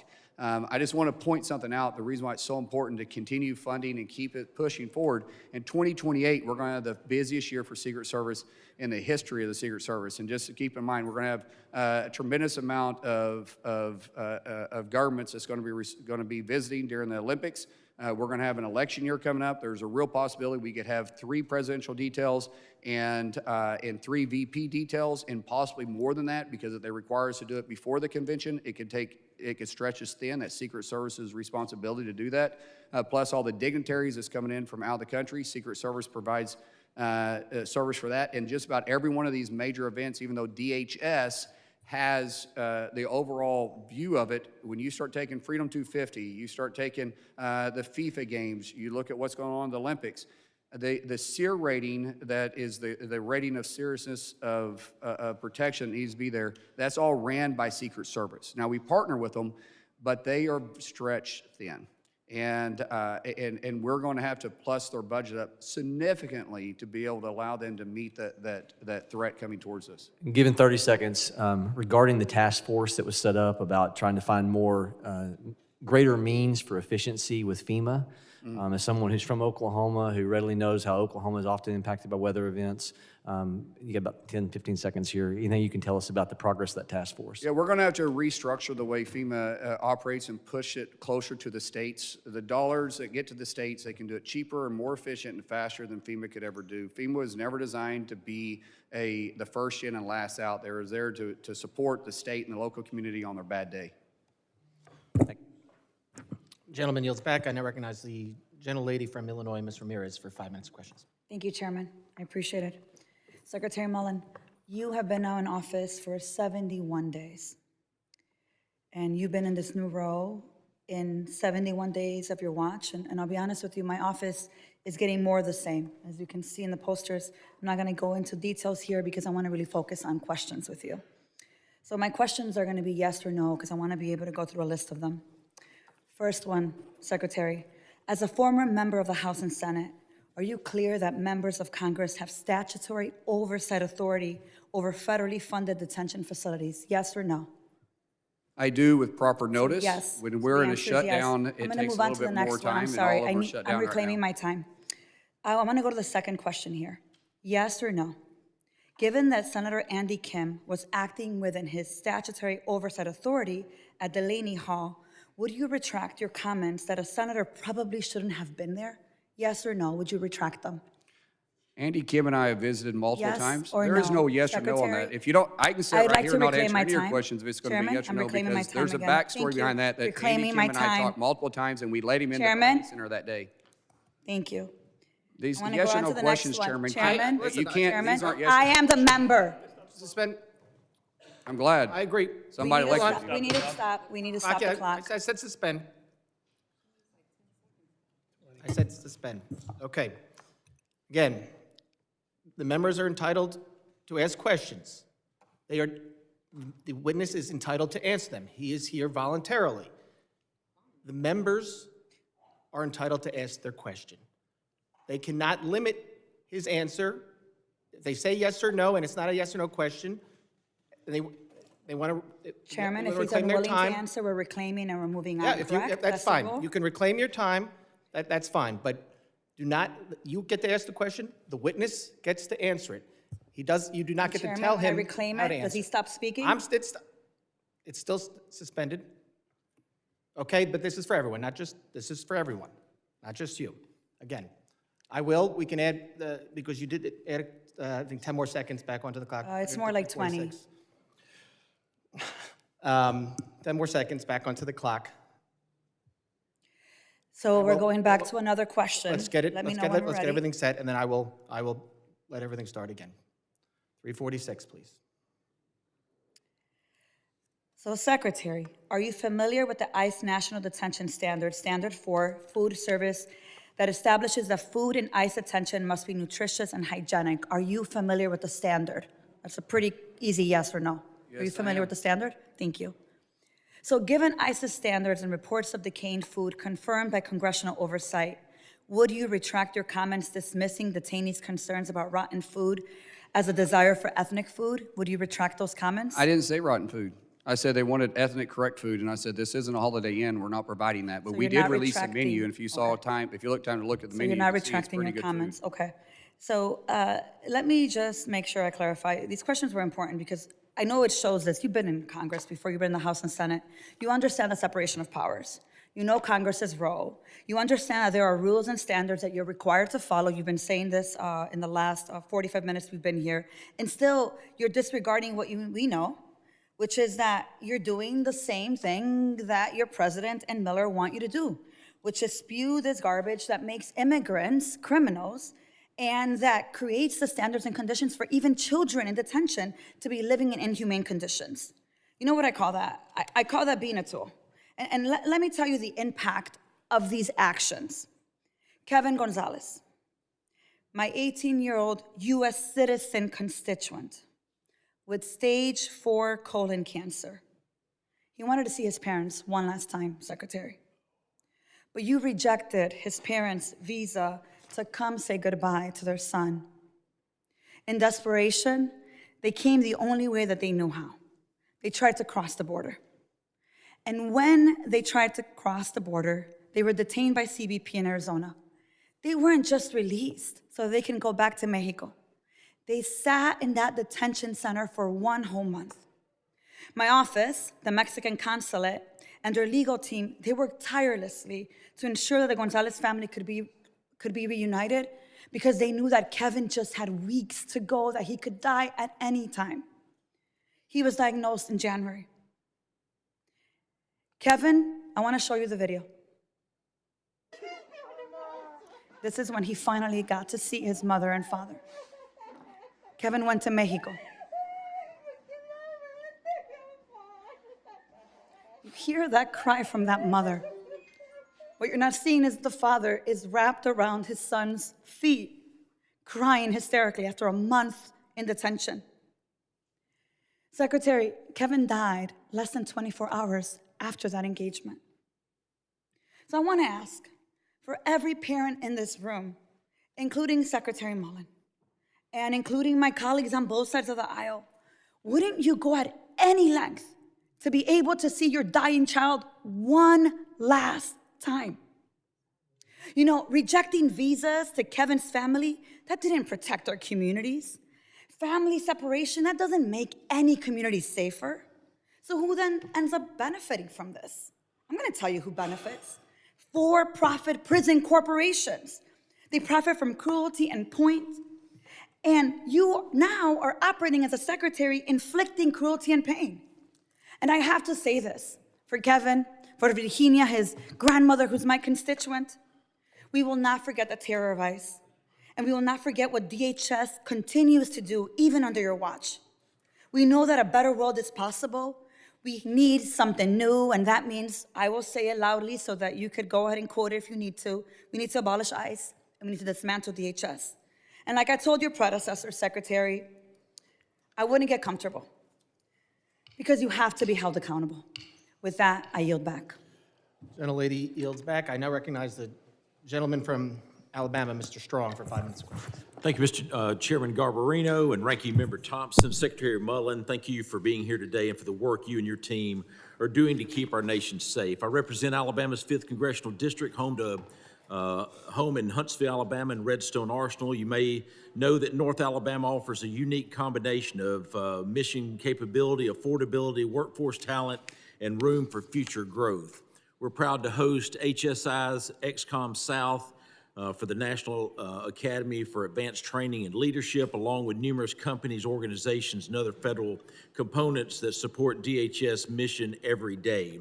I'd like to welcome the opportunity to host you in Huntsville. I know that you're well aware of us, but it'd be a great trip if we could have you there to see all of our different things that we have to offer in North Alabama. Like many of my colleagues, the threat posed by UAS is at the top of our mind, especially as we prepare to host major international events such as FIFA World Cup and the Olympic Games. Redstone Arsenal is home to the National Counter UAS Training Center, which trains federal, state, and local personnel to detect, track, and respond to drone threats. The center is playing a critical role in preparing law enforcement partners ahead of the World Cup and other major national events. Secretary Mullin, can you discuss the role the National Counter UAS Training Center is playing in DHS's broader counter-drone strategy? And do you believe we are making the investment and building the partnerships necessary to stay ahead of emerging UAS threats? Thank you for the question. I'm actually going to be there at the facility on Friday with Katie Britt. Understand you can't make it because you got duties here in Congress. I think we're trying to make Huntsville too. We're going to reschedule it to where you can be there because Alabama is leading in this area. We really appreciate the leadership. As I said, Counter US is is I think, the largest concern that I have on a daily basis. And the fact that we're able to partner with Alabama to be able to put this center there, be able to bring local law enforcement from all over the country, and really, quite frankly, we're going to be bringing people from all over the world to be able to train in this facility and continue to grow and collaborate with those that had the best technology, the best ability, work with the private-public partnership is invaluable. And we look forward to seeing what that's going to produce by 2028 when the Olympics are here. Thank you, Mr. Secretary. We welcome you to the Rocket City. I recently introduced a bill, the Safeguard. That's what it's called, is Rocket City? Rocket City, I didn't know Huntsville, that. Alabama, the propulsion capital of the world. I recently introduced a bill, the Safeguard Act, to mandate that revenue collected through TSA's 9/11 passenger security fee be dedicated to bolstering aviation airport security. Can you speak to the importance of investing in security technology and what it would mean if Congress could end the diversion of these fees when it expires next year? Right now, we're looking at rolling out new programs with TSA. TSA has, they touch more Americans and more people on a daily basis than any other government agency. And the top 20, or the top 10 of the top 20 airports that operate within the United States is actually privately ran TSA agents where we reimburse them for. But we only reimburse them for personnel. What we're doing now is we're going to roll that out even farther and partner with public companies, private companies, to be able to bring in technology and have it run smoothly without decreasing our security, but increasing our security. There's a lot of technology that's out there that we're just not utilizing. We feel like when we really bring in the private sector, we'll be able to expand and be ready. Once again, we have 5 to 7 million visitors coming in for FIFA. We're going to have more than that in 2028 during the Olympics, and we need that process to continue to move without interruption. I believe that it's about $5.50 per direct flight going anywhere. And what I want to do is get that money, just like you've said, where it's doing great things for safety. Switching gears, I want to commend DHS and the administration for their continued focus on strengthening operations and addressing the challenges along the southern border. Given the scale and the complexity of ongoing border security efforts, does DHS currently have the internal expertise and operational capacity needed to execute its large-scale initiatives on time? Are you specifically talking about the wall? What we're seeing there to carry out those initiatives, from protecting the southern border, the construction of the wall, those dollars that we've approved here. We see the cartels are adapting right now because they had luxury city availability during the last administration, where they didn't have to invest in technology. They simply walked across, drove across, and rode across. And so what we're doing now is we're seeing that we discovered a tunnel for the first time recently in many years, and we're seeing more drone technology. So we're adapting, but we have the ability, and we definitely need more resources. Thank you, Mr. Secretary. Mr. Chairman, I'll yield back. Gentleman yields back. I now recognize the gentleman from New York, Mr. Kennedy, for 5 minutes of questions. Thank you, Mr. Chairman. Nurul Amin Shah Alam, Secretary Mullin, does that name mean anything to you? I'm sorry, repeat that? Nurul Amin Shah Alam, does that name mean anything to you? No, I don't think so. Okay. I'm very saddened, heartbroken, and disgusted by that, quite frankly. Mr. Shah Alam was here lawfully in our country, arriving in Buffalo, New York, as a refugee in December of 2024 with his wife and children. He and his family were in search of the American dream, a life free from persecution, free of genocide at the hands of their government, free from crimes against humanity, unimaginable to those of us that are lucky enough to be born in our free country. Mr. Shah Alam was promised a fate far different from what he'd been subjected to in Burma. Instead, his 14 months in the United States came to a tragic end following his release from your department. On February 19th, Mr. Shah Alam was detained by DHS. DHS agents determined he was here lawfully, and upon release, they dropped him at a closed coffee shop in Buffalo, New York in the dead of winter. That night, agents left him without proper clothing, without the care of his family, without any resources to find safety in near freezing temperatures. He was blind, disabled, spoke little to no English. His family, who filed a missing persons report days later, had no idea of his whereabouts or that he'd even been released. Tragically, Mr. Shah Alam was found dead 5 days later on February 24th, 2026, on a street in the unforgiving Buffalo winter, 5 miles from Congressman, his home. I just want to say that I am familiar with this case. His death was caused by a stress ulcer, dehydration, and hypothermia, and it's been ruled a homicide. In the days following his passing, DHS claimed Mr. Shah Alam was dropped at a warm, safe location. DHS said he showed no signs of distress, mobility issues, or disabilities requiring special assistance. So, Mr. Secretary, yes or no, would you say that someone who's blind, has severe mobility issues, and who speaks a specific non-English dialect generally requires special assistance? First of all, I need to correct my answer. I am familiar with this case. It is under investigation, and that's all I can say about it. And would you say that the back of a dark parking lot in a closed coffee shop on a winter night in Buffalo without proper clothing is a warm, safe location? It's under investigation, sir. The family of Nurul Amin Shah Alam, the Burmese community, the people of Buffalo, refugees in every community in our country, and every single American deserves answers from your department.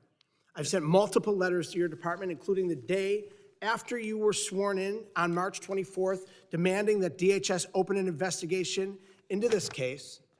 I've received nothing in return. I just told you twice, it's under investigation.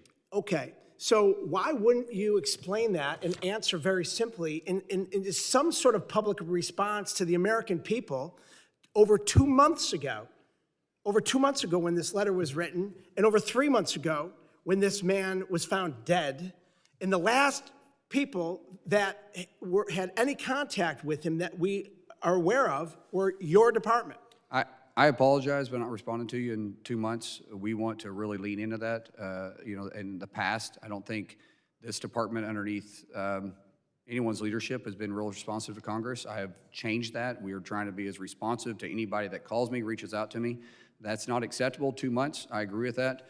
But we could have easily told you it was been under investigation. So will you commit to providing my office and the people of this country with a timely response to my March 24th letter? I just answered the question for your letter. If you want me to put it in writing, I can put it in writing Yes, for we you want here. it. We want it in Give me writing. a piece of paper, I'll put it down for you. Yeah, we want the American people to see what your department is doing. So this committee deserves answers. The people of this country deserve answers. Your predecessor, Kristi Noem, ran this department straight into the ground. Her conduct as secretary disgraced the brave career law enforcement officials who signed up to work at the Department of Homeland Security to protect their fellow citizens.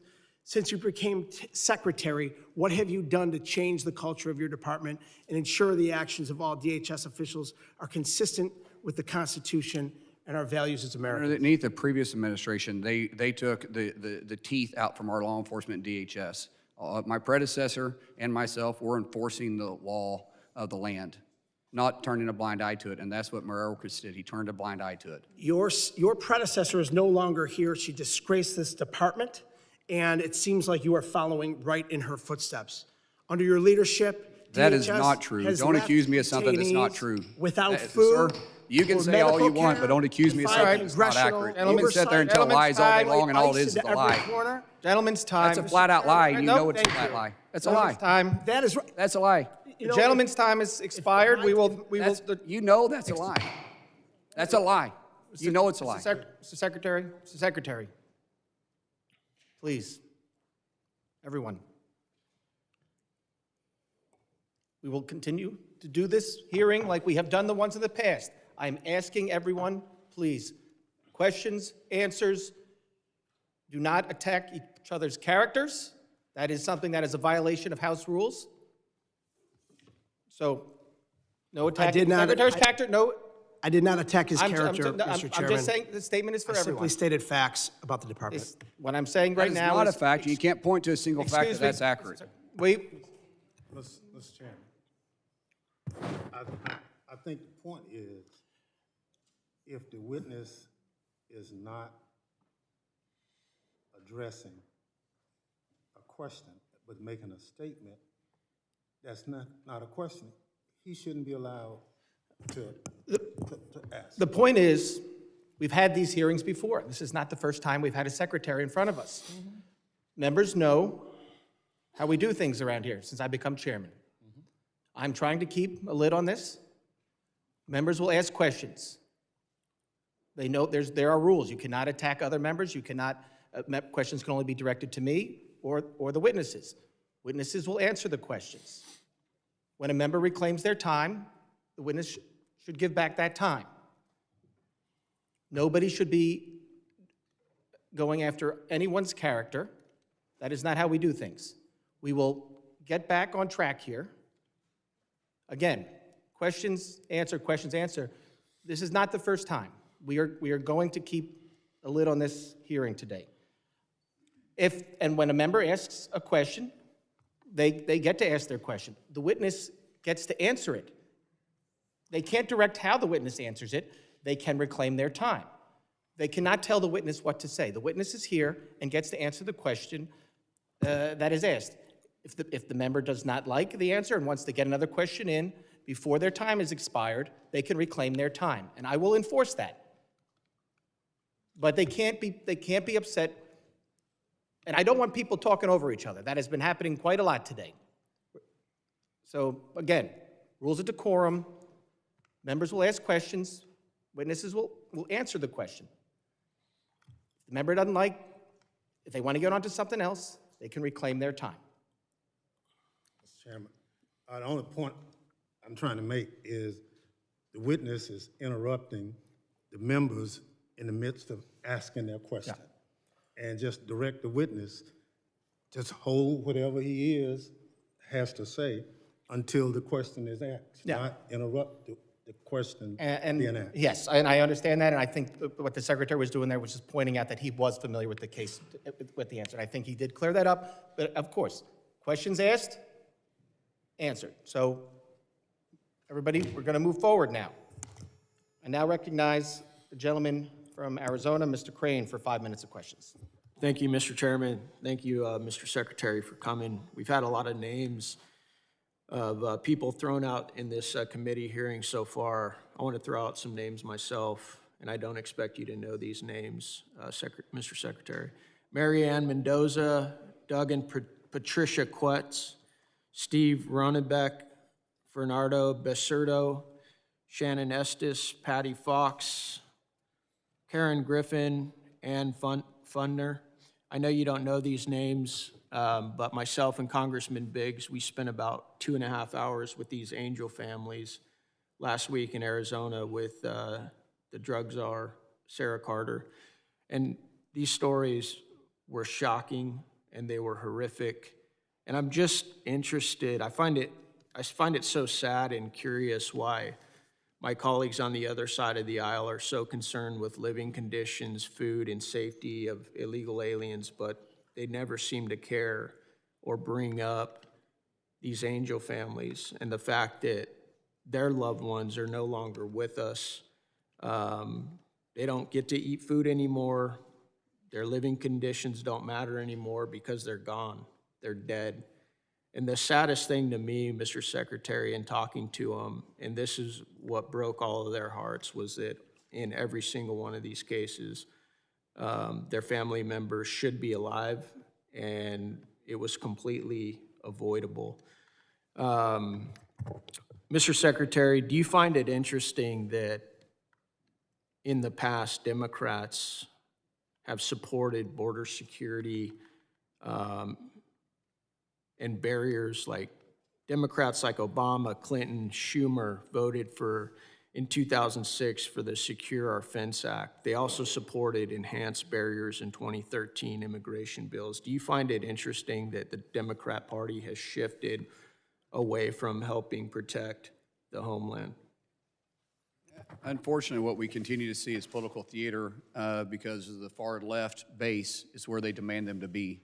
And it has nothing to do with the living conditions. And if you would permit me here, Congressman, I just want to point out a couple of things about Delaney versus the state penitentiaries in New Jersey. In Delaney, in the state penitentiaries in New Jersey, you're 2 times more likely to die in New Jersey state facilities than you are in Delaney. We have 2 times the amount of space in Delaney, so when they say it's overcrowded, that's not accurate. We have 2 times as much more space than they do in the state penitentiaries in New Jersey. We have 2 times the medical personnel based on individuals that are in the Delaney versus the state penitentiaries. When you start talking about horrible conditions in the Northern State Penitentiary, the Garden State Youth Correctional Facility, and in the New Jersey State Prison, they have horrible conditions. Let me just talk about this Garden State Youth Correction Facility. They received citations for filthy conditions in the kitchen, standing water, rodent and insect infestation, and expired fire extinguishers. In Northern State Penitentiary, they have multiple violations for continuing flooding, raw sewage, wastewater spillage, and lack of temperature control that they've never fixed. Not one of these individuals have ever protested about what's happening in their own state yard, their backyard. Thank you, Mr. Secretary.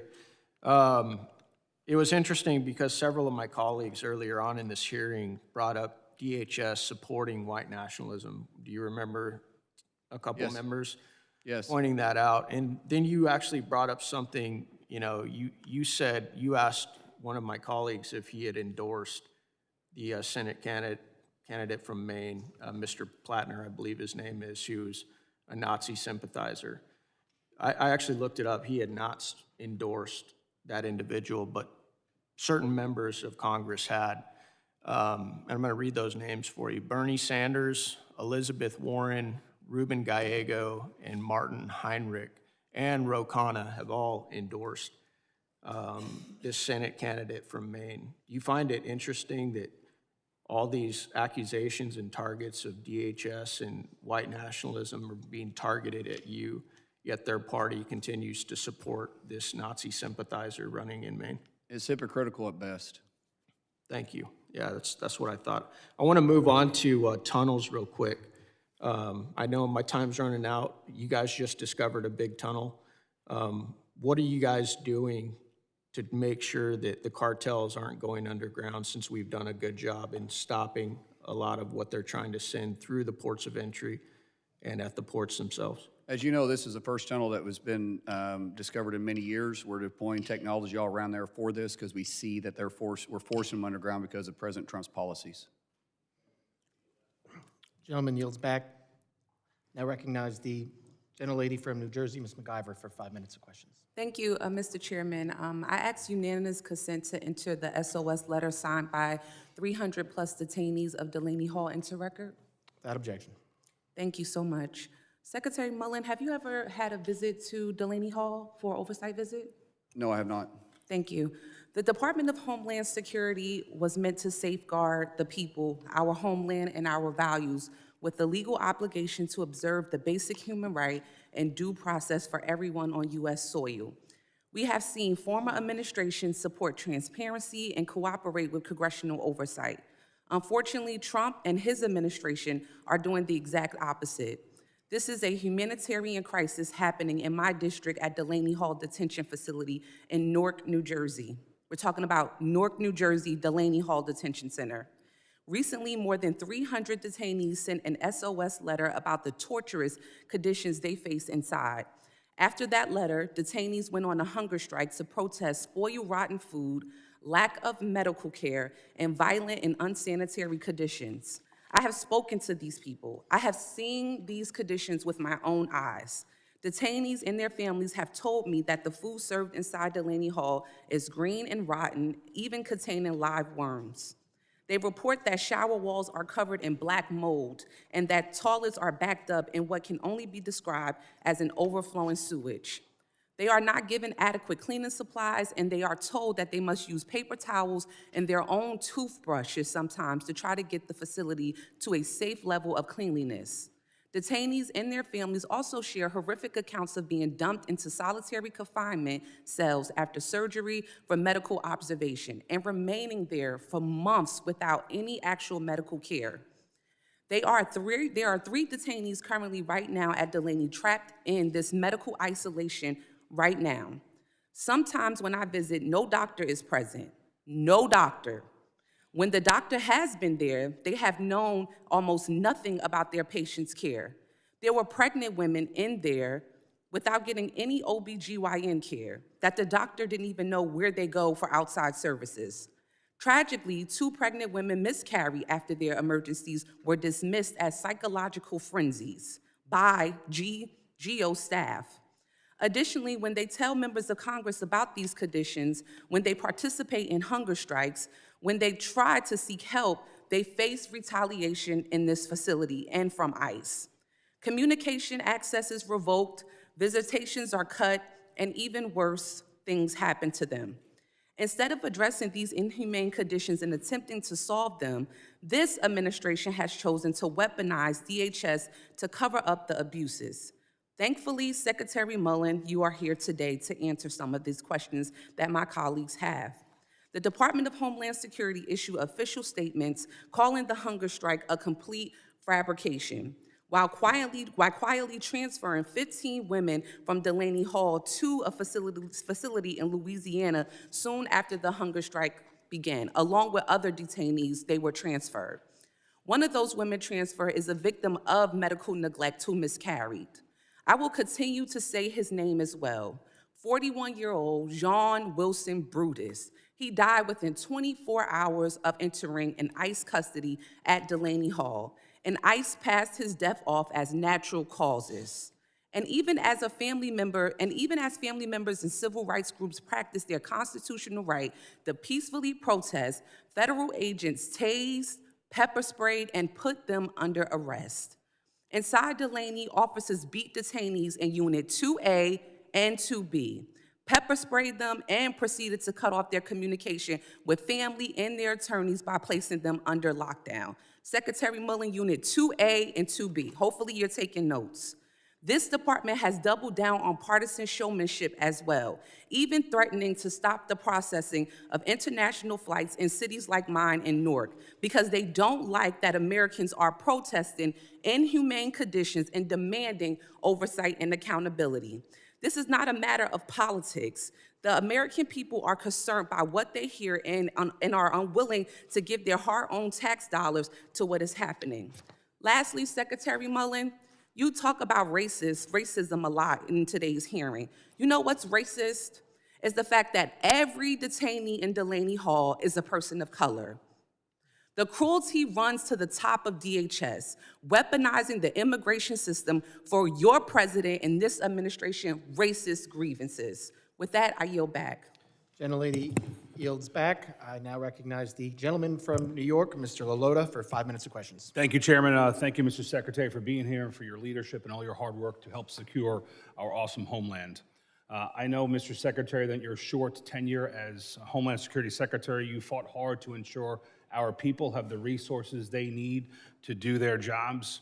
In light of the DHS shutdowns, you've properly advocated for our people, that they receive compensation for their hard work so they can keep our homeland safe, and I want to thank you for your efforts there. Along those lines, Mr. Secretary, I want to talk about the housing allowances afforded to our Coast Guard personnel. My Long Island district is home to several Coast Guard equities, including Sector Field Office Mauritius, Marine Safety Unit Quorum, 8th Navigation Team Mauritius, Station Eaton's Neck, Station Shinnecock, and Station Montauk. Several of those bases, Mr. Secretary, are in the Hamptons. This isn't a trick question, Mr. Secretary, but what comes to your mind when you think of the Hamptons? Hamptons? Yes, sir. Someplace Not a trick question. I can't afford. What is it? Someplace I can't afford. That's the right answer. Would you be surprised to hear, Mr. Secretary, that the housing allowance afforded to Coast Guard personnel stationed in the Hamptons is the same? The housing allowance there is the same in the Hamptons as the amount afforded to those who were stationed in more affordable, middle-class, blue-collar neighborhoods elsewhere on Long Island. Is that a surprise to you that those two allowances are the same?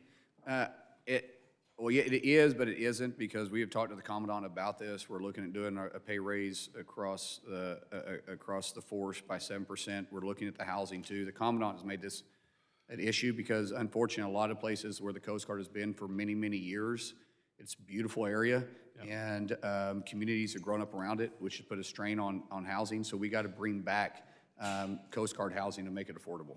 We're going to talk about Coast Guard housing in a few minutes, Mr. Secretary, and my staff is coming with a map in a moment. The disparity, the lack of Coast Guard personnel to afford to live in the areas they protect has caused many of them to live far away from their duty stations.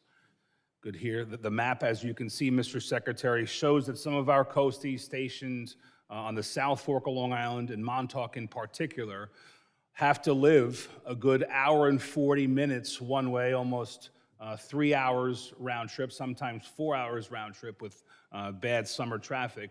They're in their cars 4 hours a day simply to live in a place that they can afford because they can't afford to live based on the current housing allowance structure where they're stationed. The impact, in my mind, Mr. Secretary, is twofold. First, their own quality of life. This is time spent away from their families. This is time on the roads. This is some folks showing up to work, a very important job, fatigued because they have to be in that car for 2 hours. Second, as it relates more directly to the mission, it's a harm to recruiting that I've heard in my couple of years of visiting these bases, that a lot of coasties don't want to take orders to some of these Coast Guard stations because they can't afford to live there. Their kids can't go to the local schools. They have to go far away. And the recruiting efforts are damaged. And when we don't get the best coasties on Long Island, the mission gets degraded. So my question, Mr. Secretary, is can you help us Long Islanders resolve this issue? We're working on it. President Trump has made it a mission to reinvest in the force focus for 2028. He's investing $24 billion into the Coast Guard. First president to do that in decades, to take an emphasis on there. The only way we're going to actually be able to fix it is we're going to have to build housing. It's going to be very difficult to fluctuate the Let me ask you about housing as my 1 minute at time starts to wind down. Right now, there's a Coast Guard property. I don't expect that you know all the different Coast Guard properties throughout the nation. There's a Coast Guard property in my district at West Hampton Beach. It's not a small property. It includes 24 units, 2 single-family homes, an office, a workshop facility. It was initially built in 1977, but we're going to sell it. I don't oppose the premise of selling it. But the question I have relates to what we do with the funds afterwards. I've asked some folks in and around the government, what are we going to do with the money once we divest ourselves of this very valuable piece of property? And the answer I've gotten so far, Mr. Secretary, is they're just going to put it into a national fund and figure out what to do with those dollars nationally. I've presented, Mr. Secretary, a very regional, a very localized problem that has a lot to do with money. We're going to cash out on this property. I don't oppose the cashing out. My request to you, Mr. Secretary, is can you commit to, when we dispose of that property and get money for it, that we keep those dollars regionally so we don't exacerbate an existing problem? You've said that we need more housing. Let's reinvest those dollars more locally so we don't have complicated an existing problem. We'll look into that. I do understand the situation that we have here because it's very costly because of the environmental impacts we have in that area to develop it, because we're going to have to basically tear down those buildings and rebuild it. But I would think it only makes sense to reinvest in housing. Thank you, Mr. Secretary. Appreciate your leadership, sir. Gentleman yields back. I now recognize the gentlelady from Texas, Ms. Johnson, for 5 minutes of questions. Thank you, Mr. Chairman, Mr. Ranking Member, and Mr. Secretary. Thank you for being here today. DHS personnel carry enormous responsibilities every single day. TSA officers protect our transportation systems. FEMA personnel respond when communities are devastated by floods, hurricanes, and wildfires. Cybersecurity and counterterrorism professionals work around the clock to identify threats before Americans are harmed. These public servants should be empowered to focus on these missions, not forced to operate inside a department increasingly consumed by political agendas and headline-driven decision-making. Serious operational failures continue to mount at the Department of Homeland Security under this administration. We've seen individuals with lawful legal status being wrongfully detained or deported despite having authorization to remain in the United States. We've seen repeated allegations of detainees being denied adequate medical care and in some cases dying while in federal custody. Secretary Mullin, Americans are now looking to your leadership to determine whether this department can return to its mission it was originally created to fulfill. They want to know what steps you are taking to restore professionalism within DHS, improve oversight of detention facilities, prevent further deaths in federal custody, stop the wrongful deportation of individuals with legal status, eliminate political interference inside FEMA, improve training and operational standards for enforcement personnel, and ensure that disaster response decisions are driven by urgency and public safety rather than bureaucracy and politics. To highlight some of the incompetence we've seen over the past year, I want to take a moment to quote directly from the final report, which was released earlier this month, issued by the President's own FEMA Review Council under the Trump administration. This report was not written by Democrats. This was your administration's own assessment of FEMA. And frankly, the report reads like a broader indictment of how this agency has been allowed to deteriorate over the past year. The report states that FEMA acknowledges concerns about staffing sufficiency, disaster response delays, and operational shortcomings that have weakened FEMA's disaster response capabilities. Americans in my home state saw the consequences of those failures during Texas floods. An overwhelmed system, staffing concerns, and response delays left families waiting for help during one of the worst disasters in our recent history. So frankly, I think you and this administration should spend less time turning DHS into a political messaging operation and more time focused on fixing these failures. And Mr. Secretary, I was sitting here listening to my colleagues, and I too have a line of questions about a gentleman in one of my constituents that died in DHS custody. And I too have letters written to DHS that have been unresponded to. This seems to be a pattern and practice. In fairness to you, a lot of it was from your predecessor. But we as members of Congress deserve timely responses to our inquiries when we have constituents that have had terrible outcomings with your agency. And I heard you say earlier that you're committed to do that. And I hope that's true for the letters that my office have sent you on multiple occasions relating to a death of Mr. Pakhtawali. He was a 41-year-old husband and father who was brought here on the Afghan evac program. He served alongside our men and women in military in Afghanistan and was brought here because his life was deemed in danger if he remained due to his service to our military men and women. And he was detained and dead 24 hours later. I think he and his family and this country and the Afghan community who've risked their lives to help our men and women in the military deserve an answer as to what happened. And I've sent multiple letters, and I'm here again. And I asked your predecessor if she would respond. She told me she would. She did not. Now I'm asking you, can you please get me a response to what happened to Mr. Pakhtawali in your custody? Yes. Because is it possible that we can get a copy of that letter just so we can find it? There was a lot of stuff that's been hard to find. Absolutely. And I don't think, I may be wrong, but I don't think we received that letter since I've been in office. I will be happy to resend it to you. Thank you. Because we have asked on multiple occasions, it's not normal for a 41-year-old to be detained, taking his kids to school, and to be dead in your custody 24 hours later. That's not a normal, natural course of events. And I think we all deserve an answer as to what happened and a comprehensive review. Because we've had, just in this one hearing, sir, 3 members of Congress have had 3 constituents die after being in DHS custody in a very relatively, for 24 hours or a few days or whatever. And this is part of the problem with why the American people are so frustrated, because these events happen that should not happen, and there's no accountability, and there's no transparency as to the cause and what happened, and no assurances that they're going to stop in the future. And I'm so sorry, I just ran out of time. I yield back. Gentlelady yields back. I now recognize the gentlelady from South Carolina, Ms. Biggs, for 5 minutes of questions. Thank you, Mr. Chairman, and thank you, Secretary Mullin, for being here today. In January of 2025, President Trump issued an executive order, number 14157, formally designating cartels and other transnational criminal organizations as foreign terrorist organizations and specially designated global terrorists. This was a consequential action and one that fundamentally reframes how the federal government must approach the threat these groups pose. These are sophisticated, violent, ideologically motivated organizations that control territory.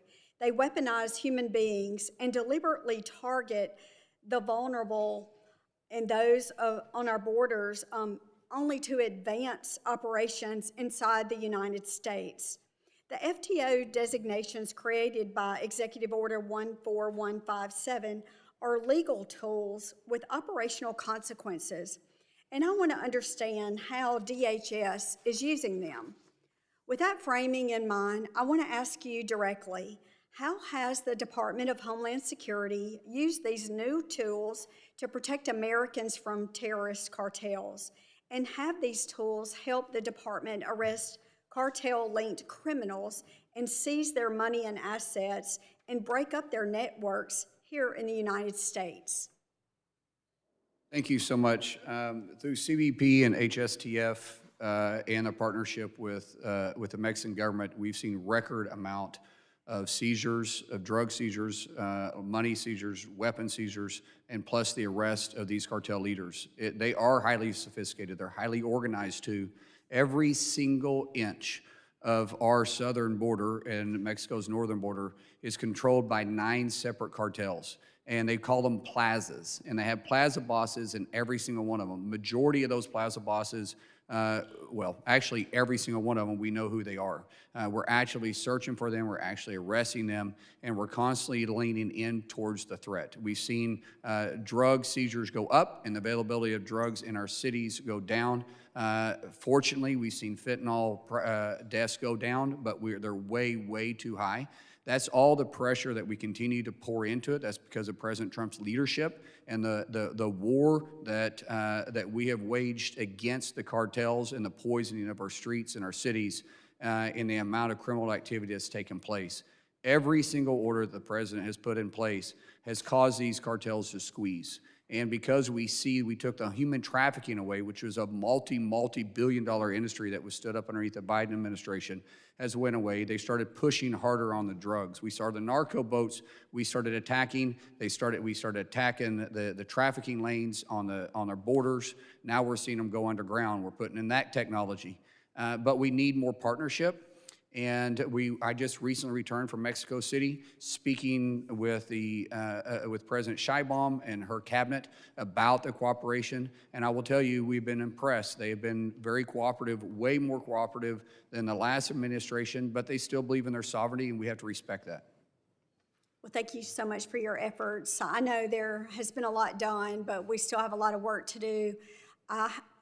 I represent a district that covers between Atlanta and Charlotte, Interstate 85, and we have seen trafficking of drugs and people, as a matter of fact. Huge trafficking human trafficking corridor right there, as you're aware of. Absolutely, and we were in district this past week working, and I met with one of my constituents who just recently lost his wife to a fentanyl overdose, and people are still crying out, and it's still a huge problem, and we should have never gotten to this point. And thank you to your staff for all of their efforts in stopping this. Thank you so much. A staggering statistic I learned yesterday from Senator Haggerty was that they've had 41 deaths in Tennessee that is directly related to illegals in this country. That's part of the problem with the human trafficking. The drugs are a second problem. Every death that comes from illegal drugs coming in the country or from someone that was entered in this country illegally is one too many. It should never happen. Absolutely, and it's hard to sit here and hear about the negativity and pointing the finger at ICE agents when I can tell you over and over individuals in my district that have been impacted by illegals who've taken the lives of so many people, and it's unfortunate that we turn our head to that. Thank you. I yield back. Gentlelady yields back. I now recognize the gentleman from Puerto Rico, Mr. Hernandez, for 5 minutes of questions. Thank you, Mr. Chairman. Mr. Secretary, FEMA has failed Puerto Rico. We're 3 months away from the 9th anniversary of Hurricane Maria, and there's still over $24 billion left to disperse. According to a RAND report, at the current pace, the reconstruction projects won't be finished until 2051, basically after my newborn baby graduates from college and when he is probably graduating from grad school. This is not by accident, this is by design. There's an Inspector General report that says that inadequate technical assistance and guidance from FEMA is responsible for the slow disbursement of funds. The Trump administration is largely responsible for this failure. Kristi Noem made things a lot worse.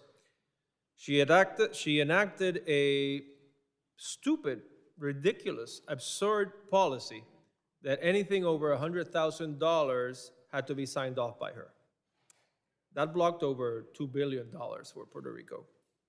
Secretary Mullin, I believe you rescinded that policy. Do you agree that it was a bad policy? People have different leadership styles. That's not my leadership style. I believe in empowering people. But it's a yes or no question. Do you agree it was a bad policy? It's not personal. It wasn't towards my us. decision. I'm just saying I just managed different. Well, you decided to rescind the policy, Well, right? if you hire different managers for different parts of the Okay, company, I think we agree it was a bad policy. Thank you. Would you support legislation to make sure that policy doesn't get reinstated? Would you support legislation to basically enact your leadership preference that I no that longer policy make the is? policy. You guys do. I will enact whatever you guys pass. And would you be supportive of that? You have opinions I don't. over policy. You're here It's not giving my. your It's not my opinion over place to lean budget. in on the policy. I just want to get my agency funded. That's it. Okay, I think you do lean in on policy a lot. You're doing it today constantly, but I think you should. I have a bill called the Disaster should say Aid Without proposed. Delay It Act. should say Sorry, I proposed reclaim policy. my Sorry. time. I reclaim my time. My bill, the Disaster Aid Without Delay Act, would do just that, and I hope my colleagues join in co-sponsoring it. Now, Mr. Mullin, on February 20th, after meeting with our governor, Kristi Noem fired FEMA's Puerto Rico Recovery Coordinator, Andres Garcia Martino. On May 20th, 3 months later, we found out he was reinstated. Why was he fired? I wasn't the one that fired him. I don't know. Why was he reinstated? Well, we're looking for good people to be put in place, and people have different ideas. I reinstated several people in court, including my deputy secretary that's sitting beside me. So is it common to fire and rehire people at DHS right now? No, I think people have different management styles. Is that good for the agency's stability? You want me to answer the question? Sorry? I mean, you asked me a question, I'm willing to Is answer it. that I don't good- want to talk over you. Okay. But Is it good for the office's stability to be firing and we rehiring? have different management styles. That's just common in any business or government. When you have bring in different leadership, they have different management styles, and they look at things differently because they may reprioritize their roles. Okay. And that's what we did. Since I'm running out of time, Mr. Mullin, are you familiar with Core 3? Did you say Core 3? Yes. I don't know if I am or not, sir. Okay, it's a central office for recovery, reconstruction, and Oh, yes. resiliency that manages FEMA funds for Puerto Rico, the largest amount in history. So a month ago, Core 3 announced that FEMA approved an extension for the period of performance for almost 600 disaster reconstruction projects in Puerto Rico. Are you familiar with the term period I am. of performance? I Yeah. am. So do you support a blanket extension of the completion deadline for all projects in Puerto Rico until I 2035? don't, and unfortunately, sir, I've got a great relationship with your governor there. I think she's absolutely wonderful. And she's proposed that. Yeah, and it's something that I think we and should it's- all support. Yes, and we have talked multiple times. Unfortunately, we found with rebuilding this grid in the first go-around, and including through the Biden administration, is a lot of the funds that we were awarded through FEMA just wasn't getting to where they need to go, and why the millions of dollars have been spent, you couldn't see the progression like you would here inside the states. So would We you had to say- stop and say, listen, there must be fraud going on, or they're incapable of doing it themselves. And let me reclaim my time, and I appreciate that answer. It's the government of Puerto Rico who's been administering these funds during the past 9 years since the hurricane happened. So would you say that this fraud is occurring under those governments of Puerto Rico? No, I'm not saying that. I'm saying that we're putting in safeguards. We're relooking at the program to make sure that it is used for its intended purpose and not have the broad abuse that it could take place the way it was But written before. then do you have a lot of proof of abuse? Sorry? Do you have proof of the abuse? Well, we're still looking into that. Yeah, because According to the last we don't want administration. to, I'm sorry, but I'm running out of time. We don't want to wait more. We've waited too long. At the current pace, you're gonna make us wait until 2051. Your agency is responsible for this problem. Your agency is responsible for fixing Not this responsible problem. for the failed system, sir. And- The failed system of And Puerto Rico was abused your for agency many should do years. more to make sure the reconstruction of Puerto Rico is finished in a timely manner. Thank you, and I'm out of time. Gentleman yields back. I now recognize the gentleman from Colorado, Mr. Evans, for 5 minutes of questions. Thank you, Chairman, Ranking Member, and of course to the Secretary for coming today.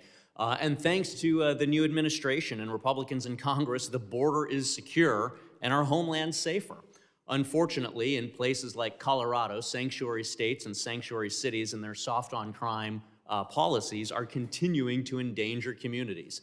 In Colorado and Denver today, homicides in Denver are up 50% compared to this time last year. Colorado's got 2% of the nation's population, but 10% of the human trafficking in Colorado, and we're one of only a handful of states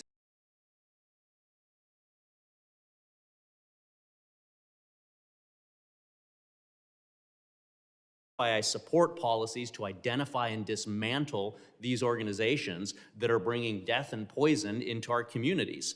And so my question to you is, Mr. Secretary, you mentioned it earlier, deporting the worst of the worst. How are you prioritizing immigration enforcement resources on these terrorists, criminals, drug dealers, gangbangers, and how are sanctuary policies impeding your efforts? Sir, there's a couple of answers in this one. First of all, the 287G program, where we partner with local law enforcement and state law enforcement, really helps put the pressure on these illegals. It's where we reimburse a local community, the state, for equipment, for hours that they put in to help go after the worst of the worst. We don't see that cooperation in throughout Colorado because of Governor Polis's policies. We also have a huge issue with the lax banking policies in the state banking system with the drug trafficking. It creates a safe haven for money laundering to take place throughout Colorado, and we see some of the worst places in Denver. When you do that, you encourage that kind of behavior. When you become a sanctuary city, you don't just become a sanctuary city where you're housing criminals, but that criminal activity pushes out from that state into surrounding states and surrounding areas, and you attract more of that criminal activity because the individuals feel like they're safe in there. They don't have to worry about local law enforcement looking at them because they're a sanctuary city. They know they'll be pulled over and be released. Even when we ask for a retainer on some of these individuals that have serious criminal backgrounds, they release them constantly. And I know it's not the state police or the local law enforcement. They want to do their job. It's the local officials and your governor that's handcuffing them from being able to enforce the rule of law. Thank you, Mr. Secretary. I wish we could have 287G programs in Colorado, but ruling Democrats explicitly outlawed those. We've talked before, you know I was a cop in the Denver metro area for a little bit over a decade, sergeant, lieutenant, so not only was my responsibility to get the bad guys, but it was to preserve those professional standards within the agency and make sure we're following the law. And so during your confirmation, I was very pleased to hear you say that under how you run the department, that ICE would need judicial warrants, unless there were some of the exceptions, but they would need judicial warrants to go into homes to make arrests the same way I needed when I was a cop. Can you just talk very briefly about how you're implementing that requirement in the department? Yes, if we're going to be entering a business or a house and we're not in pursuit currently after the individual, we want a judicial warrant to go in there. There's two things that happens, right? It covers the officer that's walking in the door just in case something takes place. It also assures us that we have the authority to do so what is deemed necessary to get the fugitive we're after. So we want to make sure we have cover, but there is exceptions. The administrative warrant can be administrated if the individual is avoiding us by running through places of business, running into an apartment complex, going through a door. We feel like they're a danger. We've got to enter in there. We don't have time to stop. If we're going to knock on your door at 3 o'clock in the morning, though, we'll have a judicial warrant. Glad to hear it. There's Supreme Court approved exceptions to the judicial warrant. You got to learn them in Police Academy. It sounds like that's exactly what you're referring to. Exigency, fresh pursuit, things like that. Final question to you. I got a lot of constituents in my district, farm workers, youth ministers, nurses, grocery store business managers. They've been living and working legally in the U.S. for decades with visas, but because Biden threw the borders open and flooded the immigration system, a lot of these folks that are legal are having trouble renewing their visas, and so would love to work with you to be able to find ways to help expedite these approvals so that we can keep the American economy working and keep those employers working. Last 15 seconds to you. We would applaud any assistance you could give us, any assistance that Congress could give us by passing new policies to help us streamline this would be wonderful. But unfortunately, we haven't upgraded our immigration, true legislation since 1959, and it needs to be updated today. I'm out of time. Yield back. Gentleman yields back, and I recognize the gentlelady from New Jersey, Ms. Poe, for 5 minutes of questions. Thank you, Mr. Chairman, and thank you, Secretary Mullin, for being here. Let me just begin real quickly by following up on something that you've recently stated. Recently, it was indicated that you had threatened to have your department pull custom agents from Newark Liberty Airport, among other airports. The idea that thousands of international travelers around arriving in the United States for the World Cup could be turned around at the airport is not only obscured, but reckless and dangerous. That is why a broad coalition of industry groups, including the Chamber of Commerce, the U.S. Travel Association, and the Airlines for America are strongly opposing your plan, noting that it will cause chaos for travelers, fights, and our economy, while also posing safety risk. Today, Mr. Secretary, would you commit to not pulling any custom officers at Newark International Airport?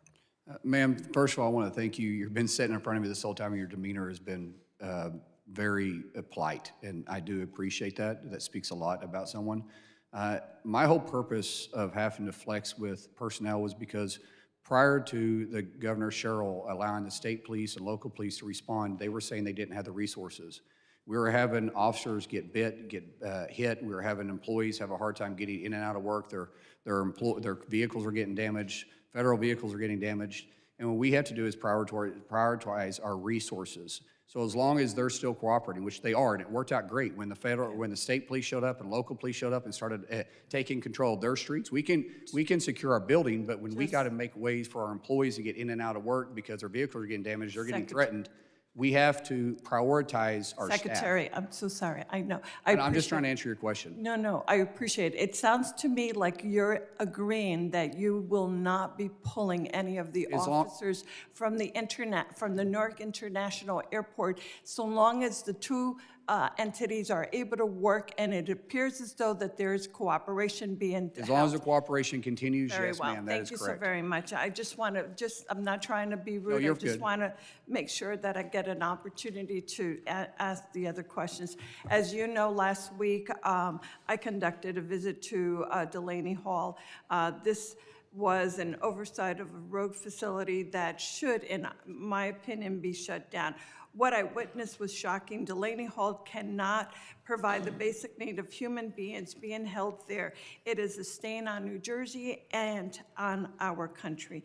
Detainees are being given moldy bread and lunch meat. In fact, while I was there, that was clearly shown to me where there was actual mold on the lunch meat.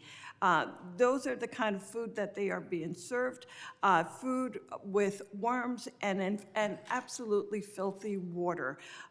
They are not receiving adequate medical care. Let me just ask, Mr. Secretary, when the New Jersey Department of Health arrived to examine conditions, they were initially turned away. They were later allowed to enter only into the kitchen and nowhere else. Not any of the medical bays, not the sleeping areas, not bathrooms, nothing. That was absolutely inappropriate, and it's a disgrace that they were not allowed. New Jersey continues to push for full access, but ICE and the GEO, please tell me otherwise, groups have refused. Can you commit to granting New Jersey Department of Health full access? Can we get your cooperation to the facility to ensure basic sanitary conditions that are being met?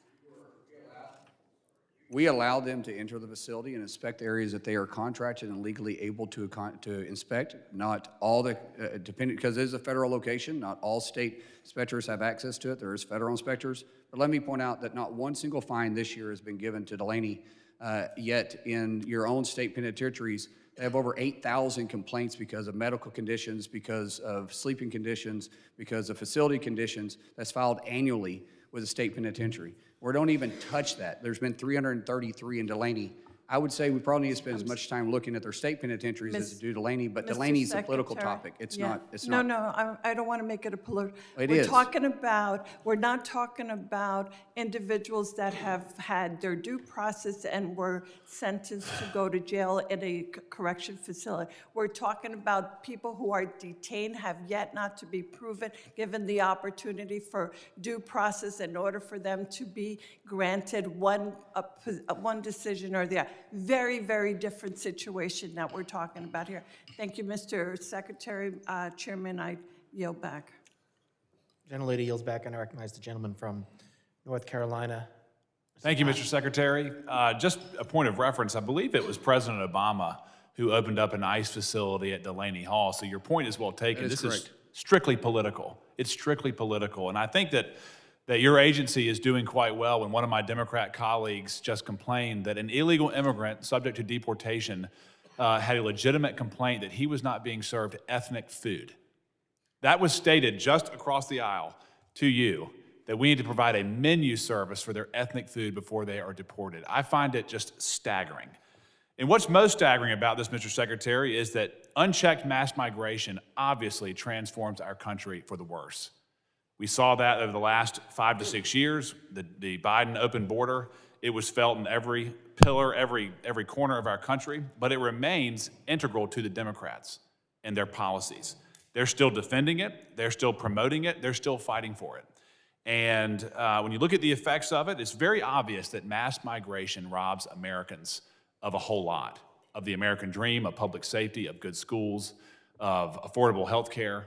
Mass migration will transform this country for the worse, yet they still defend it. And from where I sit, sir, I don't know why they continue to defend it, but there's really only 3 reasons that someone would defend mass migration. The first, big business wants cheap labor. The second, nefarious political motivations, starting with congressional apportionment and then with the mass amnesty voting bloc.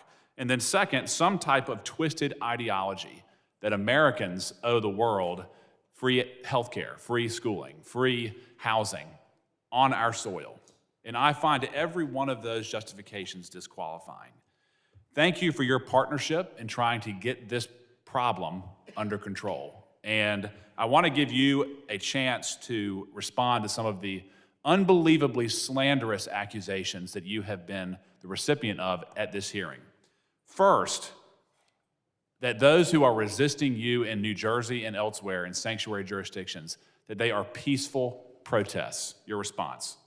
That's absolutely not accurate. And I think when the state police showed up with their riot unit, by the way, phenomenal group of guys, real professionals, they recognized really quick that these weren't peaceful protesters, and they took action because of it. In fact, the next day they showed up with a bus to start arresting the individuals. And when we saw them respond with the cooperation with local government, we got the rioting, not protesting, we got the rioting under control. Yep, this is criminal activity, it's organized, and it's funded by far-left agitators, isn't that correct? We saw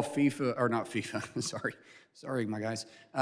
We saw Antifa flags being flown. We were doing facial recognition out there. We saw individuals coming in from Portland that had organized those riots. And we were in the process of tracing down the funding, which was funding this rioting, not protesting, rioting. It's criminal. Secondly, one of the most disgusting but common accusations is that your agency exercises white supremacy. I'm a former federal prosecutor. I know that Border Patrol is a majority-minority workforce. The agents for Border Patrol are a majority-minority, heavily occupied by Hispanic Americans, patriots. To say that they are white supremacists is disgusting, it's a lie, and it's a politically motivated attack. Same thing with ICE officers. Vastly overpopulated with minorities as opposed to the general population. Your response? Unfortunately, what we see is when the left can't argue actual factual points, they just move to racism, and it's reckless and demeaning to all of our federal employees throughout DHS. And we have to stop it because it feeds into this narrative that you hear chanted all the time in these riots, not protest. I'm okay with protest. Sure. You have the right for the First Amendment, but you do it in a peaceful way in a legal area. That's right. If anything, sir, I would submit that we're being too tolerant to the rioters who obstruct law enforcement from carrying out their duties. I have zero tolerance. If you verbally assault our officers, you go after our vehicles, you assault our property, you assault one of our officers, we will find you, we will arrest you. And lastly, I want you to answer. The Democrats claim to be that they want to remove the worst of the worst. But in Judiciary Committee, we had a sanctuary prosecutor from Northern Virginia who campaigned on the fact that he was going to consider immigration consequences before charging and before plea deals. He released murderers, he released pedophiles, he released violent criminals because they were going to be subject to deportation. It's disgusting. They are not working to remove the worst of the worst. They're not working with you to achieve that. Your response? In Delaney alone, over 35%, or roughly 35% of the detainees have serious criminal records. Yep. But if you release the criminals, you can't get a conviction. That's right. It's a nefarious circle. That's right. There's a lot more to talk about. Thank you for your time, sir, and we're ready to help you in any way that we can. Thank you. I yield back. Gentleman yields back. Thank you very much. And I now recognize the gentleman from Virginia, Mr. Walkinshaw, for 5 minutes of questions. Thank you, Mr. Chairman. Mr. Secretary, do you recognize this? Actually, no, I don't. Okay. You stated that you have a different management style than Secretary Noem. And when you started, there were reports saying that DHS staff hoped that you could be the knight in shining armor to repair the agency's reputation, which was damaged by your predecessor. You mentioned earlier shutdowns and the impact that shutdowns have had on DHS. There's no question that's true. One of the things that the 2025 shutdown did not impact or slow down at DHS was the purchase of luxury jets. Your predecessor purchased 2 Gulfstream G700s, and then later, I think, a Boeing 737 MAX that they termed the big, beautiful airplane during the shutdown, while DHS staff were not getting paid. The Gulfstreams had special paint and cabin enhancements, the largest cabin of any Gulfstream. This is the top-of-the-line Gulfstream. An expert on private planes in the industry, when asked about the purchase, said it was, quote, bizarre, and that, quote, these jets are normally associated with billionaires. You just said you can't afford to visit the Hamptons. Neither can I. Okay, I can afford Hold on, I haven't asked you a question. On April 17th, a spokesperson from your agency said, under new leadership, DHS is assessing all of our resources, including aircraft, to maximize efficiency, and that you, the Secretary, are 100% focused on ensuring the needs of our department are met while being the best possible steward of taxpayer dollars. That's April. On May 27th, it was reported that flight logs show that you have used one of the Gulfstreams to fly to Oklahoma, the $80 million Gulfstream. Have you used the Gulfstream jet to fly to Oklahoma, Mr. Secretary? Sir, under statute, I'm required to provide. You used the G700. Okay, thank you. No, So, you asked me a question, sir. Can I answer the question? You answered the question. You said no, I didn't. yes. No, because Reclaiming my time, you're Mr. Chairman. He's walking reclaiming over my an time. important fact. You answered the question. Again, we will remember, you get to ask questions, the witness gets to answer the question. Which By he did. statute, I'm required. I'm familiar to with the provide- statute. Okay, then you know why I have to fly a government plane. Yeah. And so my family is in Oklahoma, like you. Reclaiming go my home time, a Mr. lot. Chairman. I also like to go visit Reclaiming my my time. It appears to me that you assessed the aircraft, and your assessment is you really like flying on the Gulfstream. As a senator, Sir, you're making reclaiming my time, Mr. Chairman. Questions and answers. I didn't ask a question. Okay. He's making an assumption As senator, about something Mr. you're walking Chairman, are into you gonna that you're control not the familiar witness? with, or you're using. Suspend the clock, executive- please. Chairman. Suspend the clock. In the Senate, Hold on, suspend the clock. Everything's suspended right now. Again, you have a statement, questions. Mr. Secretary, you can address the questions when there's a question. Members, as you know, we had some just read statements. When you have the time to answer and you want to say that something was not truthful, you can. You can answer the questions. But again, this is the members' time.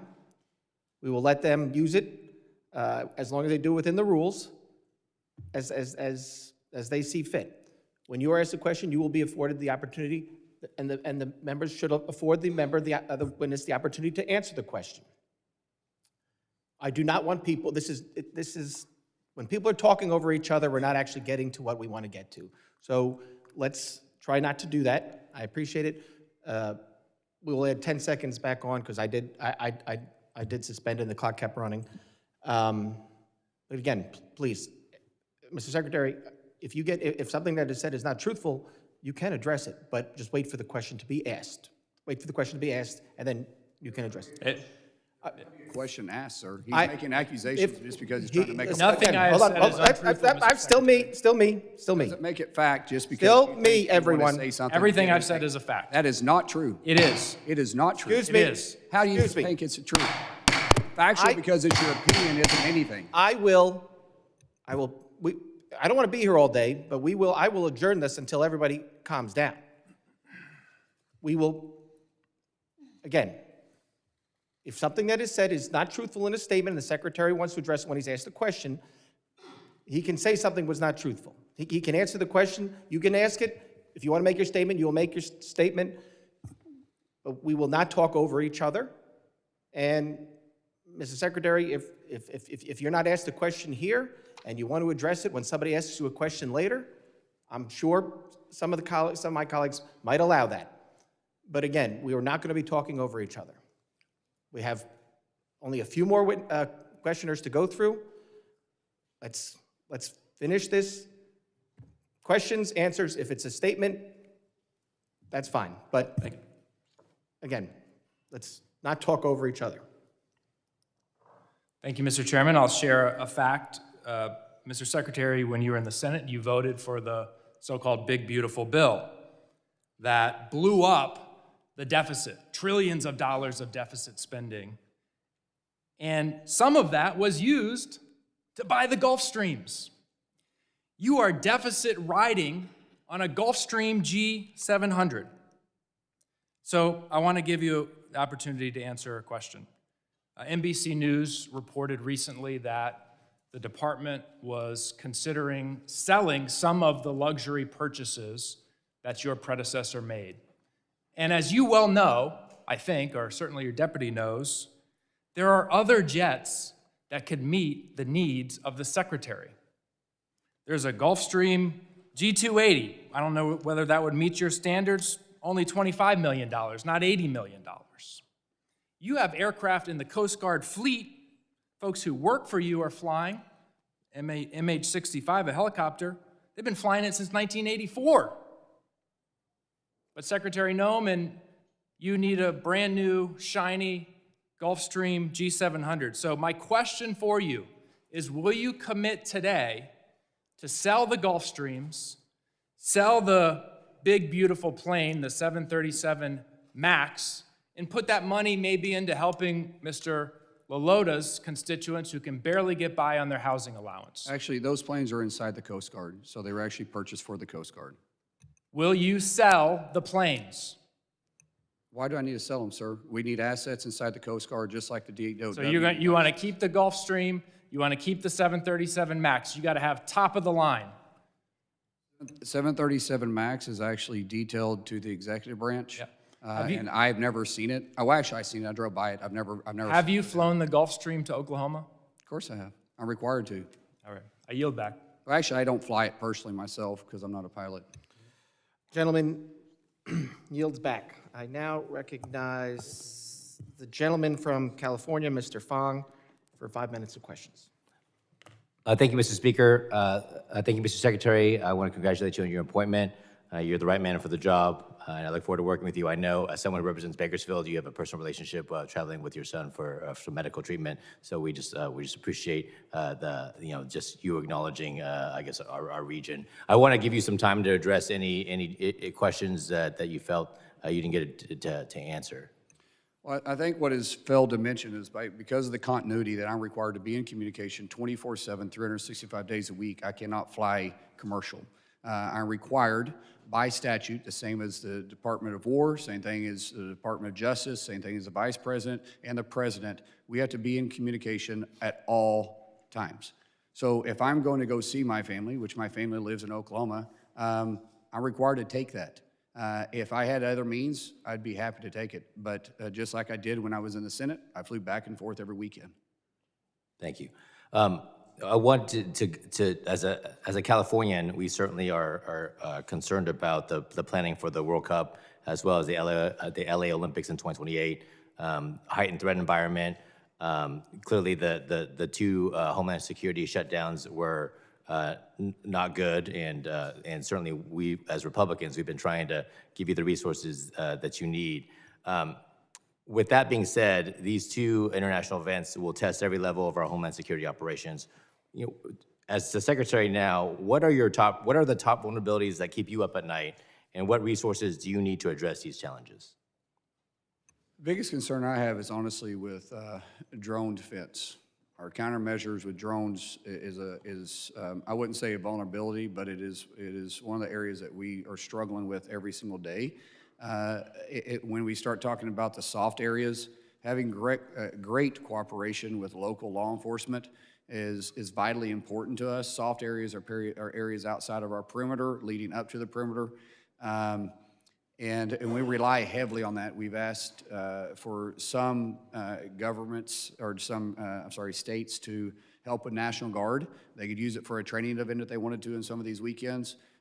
We have, a lot of these cities are gonna be doing every other day, we'll have an event at their facility for weeks on end. It puts a strain on everybody, and just the more police presence we have out there, the better we'll be. Thank you. Congressman, can I address one more thing too? Yes. By statute, I'm also required to have a number of seats, a set number of seats that's on the plane with me when I travel, because of the continuity aspect of it, the resources, plus Secret Service has to fly with me. So I can't simply jump into a smaller plane. I didn't make these rules. These rules were in place when I was nominated and confirmed to be in this seat. Your role as the head of Department of Homeland Security is extremely vital. I totally understand. You had mentioned earlier in I think in another question that because of the shutdowns, we've missed milestones in the planning of the Olympics and the World Cup. I wonder if you could go into a little bit more specifics in terms of how you and your department are trying to catch up. Sorry, we had to start prioritizing when we came back alive, after 76 days of being shut down is what I say. When we came back alive, we started to prioritize what we can put efforts to, because during the shutdown, we weren't able, because we didn't have the employees and we didn't have the department to be able to start issuing these FEMA grants that we need to run with all the host cities in for the Olympics and then also FIFA.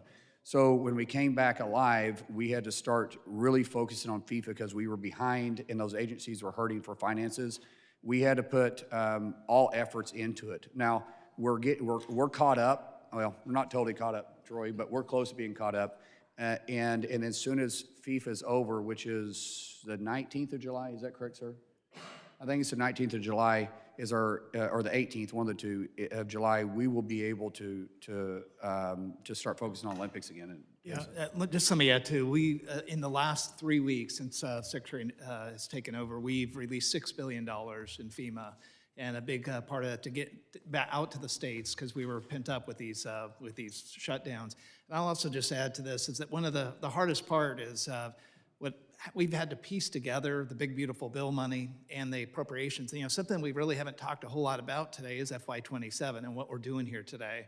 So, I think at some point, I would just say, big things that are out there. They talked about the TSA passenger fee. That was something that every year in the president's budget, we put that forward and we asked for you guys to give that to us to make the investments in TSA. Same thing this year. We hope that you guys would help us out. We'd really be able to use that money for the technology to help screen for this big event for FIFA. I appreciate that. I've run out of time, but thank you for your questions. So we should focus on the topic of the committee hearing. And with that, I yield back. Gentleman yields back. I now recognize the gentlelady from New Jersey, Ms. Mejia, for 5 minutes. Thank you, Chairman. Thank you, Ranking Member Thompson, Secretary Mullin. You called our complaints about facilities like Delaney Hall a hoax and have stated that detainees receive health care, 3 meals a day, due process. But I will say that from dozens of conversations, like my colleagues Poe and MacGyver, that I have personally had with detainees and what I've witnessed at Delaney Hall and at the Elizabeth Detention Center, I can say that I am horrified about the conditions that I am seeing, that I have witnessed in these facilities. The most shocking, to be honest, is what I would describe as medical abuse. I will say that I met detainees who complained about weaponized poor sanitation, spoiled food, specifically lack of medical care, and as it is related to their medication, a level of abuse that frankly is putting immigrants' lives and detainees' lives at risk. I will share that I interviewed teenagers, pregnant mothers, the elderly, vulnerable people with chronic conditions, and here's what I heard. I met detainees who were given critical medications sporadically: insulin, metformin, diabetes medication, other diabetes medication, high blood pressure medication, cholesterol medication, thyroid medication, hormonal medication, all medication that, if given sporadically, can in fact harm an individual's lives. I met detainees who not only were given their medications sporadically or had their dosages lowered without consultation of their doctors, but I met detainees who were not even made aware of what medication they were given, just handed a bunch of pills and not told what had changed and whether or not any additions had been made. I also met detainees with chronic health conditions that were not being treated at all, or if they were being treated, insufficiently. So, sir, I'm going to make it easy. I would like to ask you a few yes or no questions since we're short on time. Again, questions. So first, do you audit how many detainees have chronic illnesses like diabetes, cancer, heart disease, or any chronic disease? Yes or no?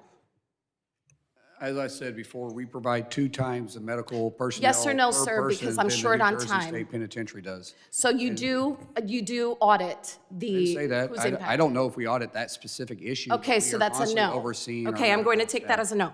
Do you monitor the conditions of detainees as warranted and prescribed by their doctors and not just by ICE employees or contractors? Yes or 2 no? times more medical staff than the state penitentiary does per Do individual. you monitor the conditions of detainees who have chronic conditions as prescribed by their doctors? Yes or We have no? 2 times the medical personnel than Okay, its I'm own going to state take that penitentiary. as a I do not know the answer. Third question, detainees complain of healthcare treatment taking up to a week or more.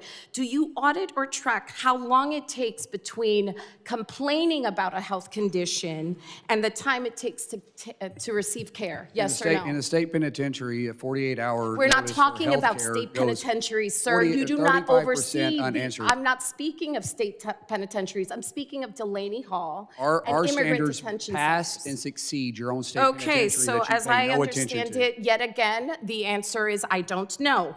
Will you allow New Jersey's Department of Health to conduct full and routine inspections of all areas, including areas that have impact on the health of detainees and staff? Where they are legally able to go by state statute and the federal contract, we will allow them to enter, which is what So we did if the the other day. bathrooms pose a health threat, are they allowed to go inspect the bathrooms? Depends on what's within their contract and our state agreement that we have with that federal So facility. I am hearing that it's a yes, that they should, given that Where they are detainees. legally able to go based on the contract Okay, we have so with the again, state, I'm not going for to take political that as a purposes. I don't know. Will you provide the state with the number of individuals that are detained, the number of seniors, pregnant women, individuals with chronic diseases like diabetes, congestive heart failure, hormonal conditions, cancer, or more?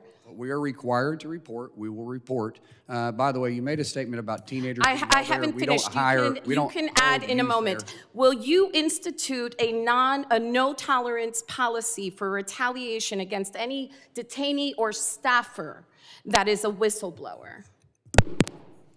Is that a no? Gentlemen, gentlelady's time is now expired.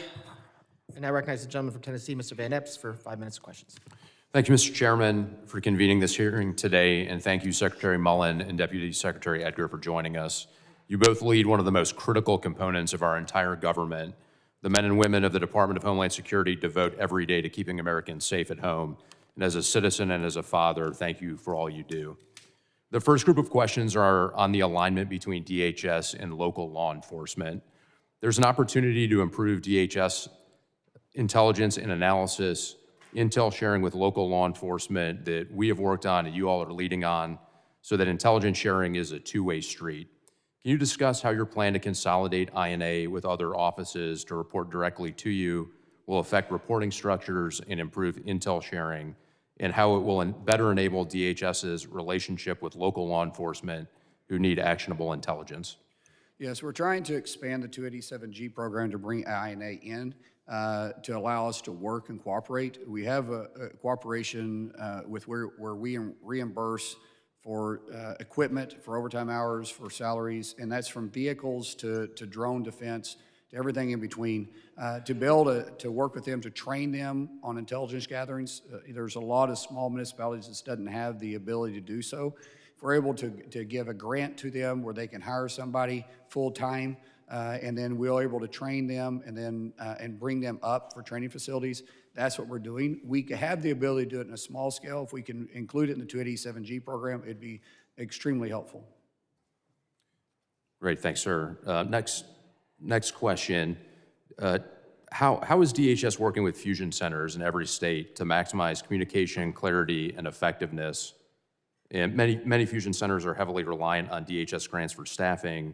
How will this budget better support fusion center functions and relationships with DHS components? Yeah, hey, I'm going to go ahead and answer that. So, and it kind of relates to your first question. The way that INA is set up, we have 88 different fusion centers across the U.S. we insert ourselves into. So we are the key line between the intelligence community and the law enforcement community into the local jurisdiction. So this budget, as you know, is kind of a combination between FY27, what we've asked for at DHS, and FY27, what the OD&I asked for in Title 50 type money, because a lot of stuff that we do is classified. So the way this is set up, the OSIM consolidation that you asked about that actually consolidates INA, one of the benefits of that that the president put forward is that we'll be able to consolidate the mission support, the things that aren't so focused on the fusion centers, like CFOs, 3 CFOs for those different groups, procurement leads, all that. We basically are taking a lot of the back office out of that organization and being able to focus it on fusion centers. Great. Thank you, sir. Moving on to the Coast Guard, the budget request follows through on transforming the Coast Guard to meet modern needs. As the Arctic grows increasingly competitive, the Coast Guard is a critical piece of the U.S. force posture in the region. How does this budget support increased Coast Guard operations in the Arctic, and what else is necessary to ensure a capable and sustained presence in the Arctic? Icebreakers are obviously a huge asset that we lack. We have one icebreaker, Russia has 49. The president has made this a focus. Right now, we have 11 under contract. Hopefully, 3 will be delivered by 2028. And being able to respond to our own cargo ships, being able to respond to our own flagships, and also be able to help surrounding countries is vitally important. But it also allows us to get up to areas that are contested areas to which China is fishing in, Russia is exploring in, and areas they shouldn't be. So the focus that President Trump has put in there by putting $24 billion into realignment and investment with the Coast Guard is extremely important. Keep in mind, the Coast Guard is our first line of defense. Before they make it to our sovereign land, they take care of our coastal waters and in some areas pushing into the international waters. And the way they've been neglected over the years, for me, now being secretary over DHS and over the Coast Guard, I can't tell you how much I appreciate the investment President Trump has made and the focus he's put in there. We recently just came back from the Academy graduation. That's his second time to go to the Coast Guard graduation and be the commencement speaker. It's just unheard of. Yes, sir, I agree. Very, very glad to have that investment. Can I add Yes, sir. something specifically to FY27? So you'll see that the president asked for about another $1.8 billion to actually help with the staffing. And so specific to your request to the Arctic, not only for the Arctic cutters, but for the people that are needed to go up there. It's really important. We hope that you guys will support the budget. Thank you. Great. Thank you, gentlemen, for what you do. And with that, I yield back. Gentleman yields back, and I recognize the gentleman from Louisiana, Mr. Carter. Thank you, Mr. Chairman. First of all, let me thank you for at least an attempt to balance and to measure the discussion. In order to get answers, we have to be able to have some flow of respect back and forth. So thank you for attempting to do that. Secretary Mullin, I'm a balls and strike kind of guy. I get the impression that you are too. So I'm going to treat it that way. And my line of questioning will be, I'll assume that you're going to tell the truth and you're going to do the right thing, as I'm going to be honest in my questions and try to return the favor. Let me start by thanking your organization for approving critical projects in my district that have been stalled for nearly a year, including flood mitigation projects and St. Bernard Parish and New Orleans. These types of mitigation projects are critical to communities in my district of South Louisiana, where we can still see destruction caused by Hurricane Katrina. Over 20 years later, the storms are the costliest natural disaster in U.S. history, claiming over 1,800 lives. FEMA's partnership and resources have been the backbone of Louisiana's rebuilding efforts. While the states have closed over 99% of the 2,000 recovery projects, we still need help. We have projects that are still waiting for resources. Mr. Secretary, the City of New Orleans and the Joint Infrastructure Recovery Program, JIRR, is a comprehensive FEMA-funded initiative to repair some 10,000 blocks of streets, drainage systems damaged by historic floods and storms. Will you please consider a time extension for these projects through 2028 to ensure that they can be completed responsibly? It's been just dragging along. I'll definitely look into it, sir. And any effort that you can will be greatly appreciated. Additionally, the state of Louisiana submitted time extensions And for... I'll get back to you on that too, what we come up with. Okay. And what is the holdup and why, if we do or if we don't, what the reason is. Fair enough. Additionally, Louisiana submitted time extensions for 43 other Katrina-related infrastructure and facilities recovery projects across South Louisiana. These projects face extraordinary challenges beyond grantees' control, including COVID-19 disruptions and construction firms' capacity supply chain. They were held up. Will you please also consider time extensions for these last few Katrina projects? Yes, sir, I'll definitely look into it. And once again, I'll get back to you with our findings on it. Fair enough. Finally, I'd like to bring to your attention the impact of the recent Jones Act waiver on the American mariners. The Merchant Marine Act of 1920, also known as the Jones Act, requires that goods shipped between the U.S. and ports to be transported on vessels are American-built, American-owned, crewed by Americans, ensuring a strong domestic merchant marine fleet ready to transport national defense and economic security.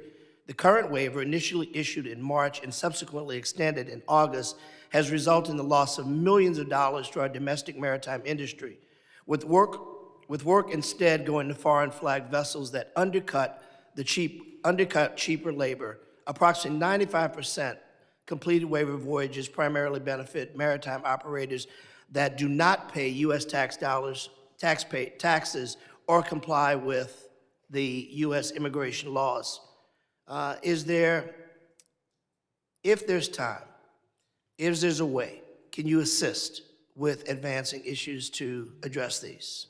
We just recently has opened up a new shipyard, I think in Corpus Christi, is that correct? In Galveston, I'm sorry.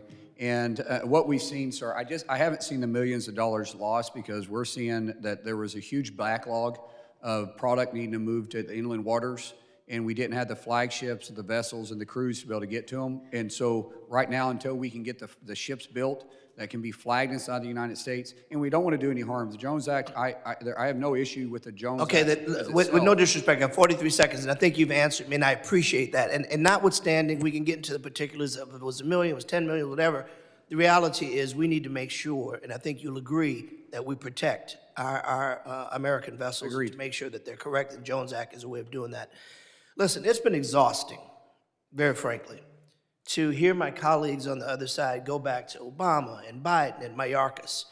Listen, I'm a balls and strike kind of guy. I'm going to assume whatever happened in the past, whoever did it wrong, your job now is to get it right. And I want to give you enough time and room to do just that. Let me ask you a final question in my final 5 seconds. Mr. Secretary, the agents and officers who shot Miramar Martinez and killed Renee Good and Alex Preti, are they still working for DHS? I'm not sure. I know one of them's under investigation. The situation's under investigation, but I would assume typically in those situations they put on administrative leave. Once the investigation is complete, there'll be a determination if they stay on the force or not. And you mentioned, thank you, and I appreciate that. And then finally, thank you, Mr. You indicated that you had a zero tolerance for anyone that would violate the rights or safety of your agents. Will you also say on the record that you will also have zero tolerance for anyone who violates the rights of citizens? Gentleman's time's expired. Can he please just answer that? If he wants to answer it in his next second, he can. I now I think he was recognize shaking the- his head for the record, so thank you, Mr. Secretary. Listen, I've known the secretary for a very long time. He's a man who takes his job very seriously, and I'm sure he will And I always do think the my right- comment right thing. suggested that I agree with Yep, that. I agree. I now recognize the gentleman from Pennsylvania, Mr. McKenzie, for 5 minutes of questions.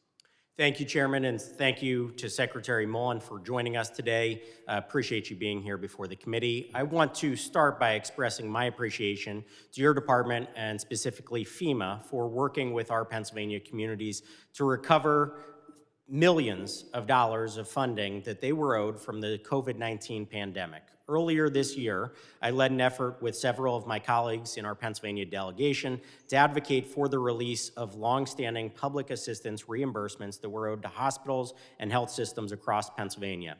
These funds went back to an application that they submitted back in 2021.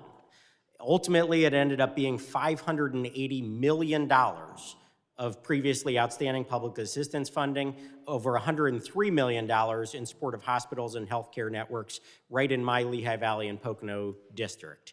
That funding is critically important. Obviously, it can go into their ongoing operations to keep our community safe and healthy, but that money was held up for years on end. And so I want to thank your department for being so responsive when we sent you that letter. Very quickly, in short order, you and your team were able to get those funds released and coming back to Pennsylvania to help, again, keep our communities safe and healthy. So I want to thank you for that. I can't take all the credit on that. That was a culmination between the Deputy Secretary and Brian Kavanaugh, who brought it to my attention. When we took it to the White House with President Trump, he immediately agreed to get the money out the door, so we went to Russ vote and the money started flowing. But it was just a matter of bringing it to the president's attention to get it done.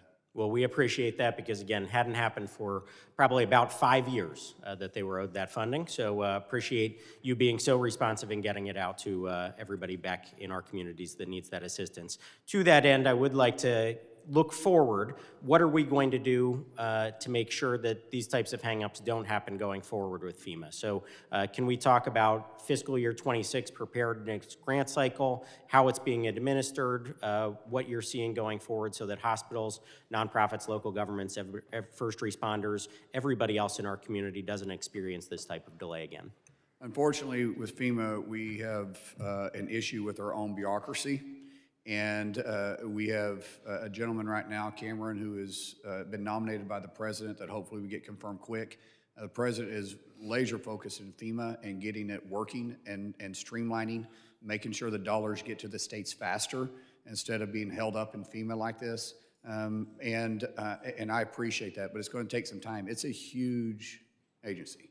And I told the president when I met with him last week, I said, give me 2 months once I get Cameron in place, and we will start looking at all these systems and seeing how we can streamline it, take care of what we are required by Congress's statute. So statute, what are we required to do and what layers we have built on top of it because of our own bureaucracy, and get it down to mission focus. Thank you, and appreciate your focus on this issue. As you pointed out, these funds are so critically important, and getting them out in an appropriate but also timely fashion is important. So thank you for your focus and work that you're doing on that going forward. I'd like to shift gears. In your opening remarks, you talked about how the Biden administration had lost track of over 100,000 unaccompanied minors, and that you were in part tasked with tracking down and rescuing some of these children who were in really heinous situations, whether it be sex traffic, human traffic, forced labor. Please talk about your ongoing efforts, how you're making progress on that front, what we can do to be of assistance as we move forward. Using rough numbers, 340,000 kids were lost underneath the Biden administration, lost. I mean, we had no idea where they're at. There had been no checks on them. There was, from the time they released at the state level, excuse me, or from the border to where they'd been, no one had been contacted to say that that was actually where they're at and what they're supposed to be doing. We have now recovered over 120, that could be 140, but I think it's 120,000. And those are the cases that they were where they were supposed to be. Some of them we had moved and we had to track them down. Now we're going after the hard ones, which is the ones we're very afraid are either in labor trafficking, human trafficking, sex trafficking, and it's very, very concerning. Every single day matters. During the shutdown, it put that mission at risk, and we wasn't able to do things. We've been through 4 shutdowns. The last one was 76 days. HSI is the one that leads this, and we lost our partnerships with state and local because we wasn't able to fund them, because we fund their activities as they work alongside us, and so we're just now standing that up. Thank you for your work to protect those incredibly vulnerable children, and I look forward to continuing to work with you. Thank you, Congressman. Thank you. Gentleman yields back. I now recognize the gentleman from Texas, Mr. Green, for 5 minutes of questions. Thank you, Mr. Chairman. I thank the ranking member as well. Mr. Chairman, the Secretary has commented on race, a topic that I believe I'm eminently qualified to speak on, given that in my lifetime, I went to the back door to get my food. I drank from filthy colored water fountains. I sat in the back of the bus, in the balcony of the movie when a seat was available. So let me just share some of the characteristics of a racist, Mr. Secretary.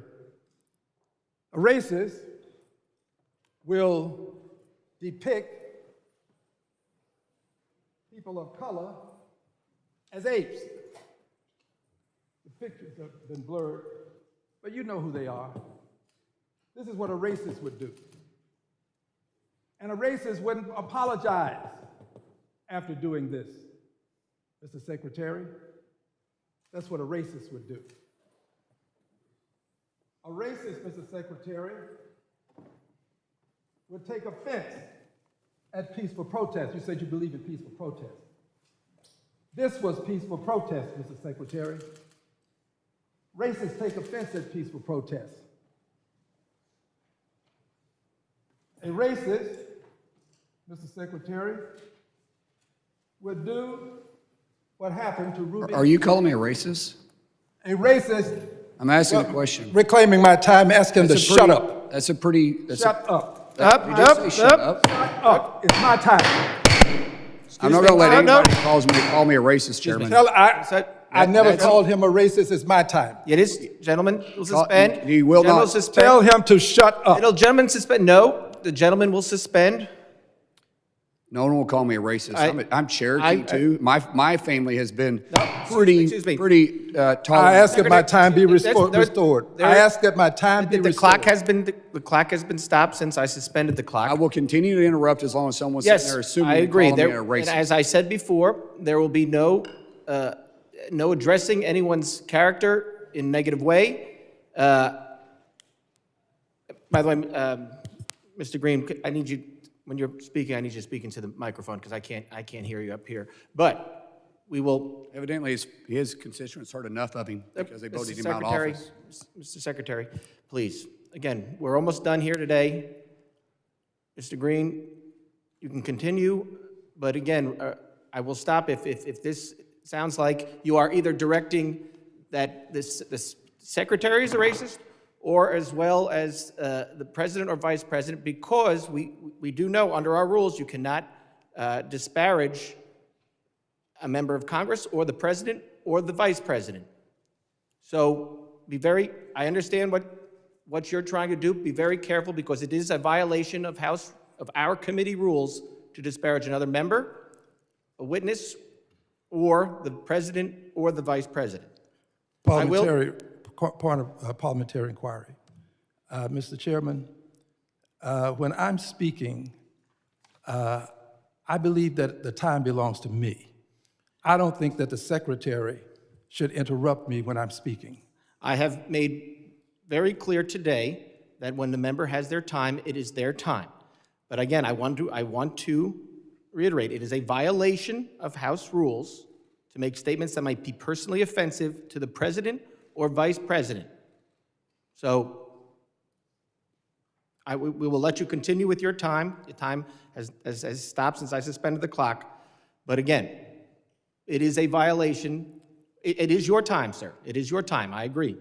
But it is a violation of the rules of the House to make statements that might be personally offensive to the president or the vice president of the United States, as well as other members or question motives of colleagues. So I will let you continue, but we want to be very, I've now stated the rules, so we want to follow them. Thank you, Mr. Chairman. I will speak into the microphone so that I may be heard. I ask that any person who desires to interrupt me, shut up. Now, this is Ruby Bridges. She was integrating a school. You can see the hate on the faces of people. This was called racism. This was racism. All I did at the State of the Union address was display this, Mr. Chairman. This is what I did. I was peaceful. The Secretary says he believes in peaceful protest. Cue the video, please. Cue one.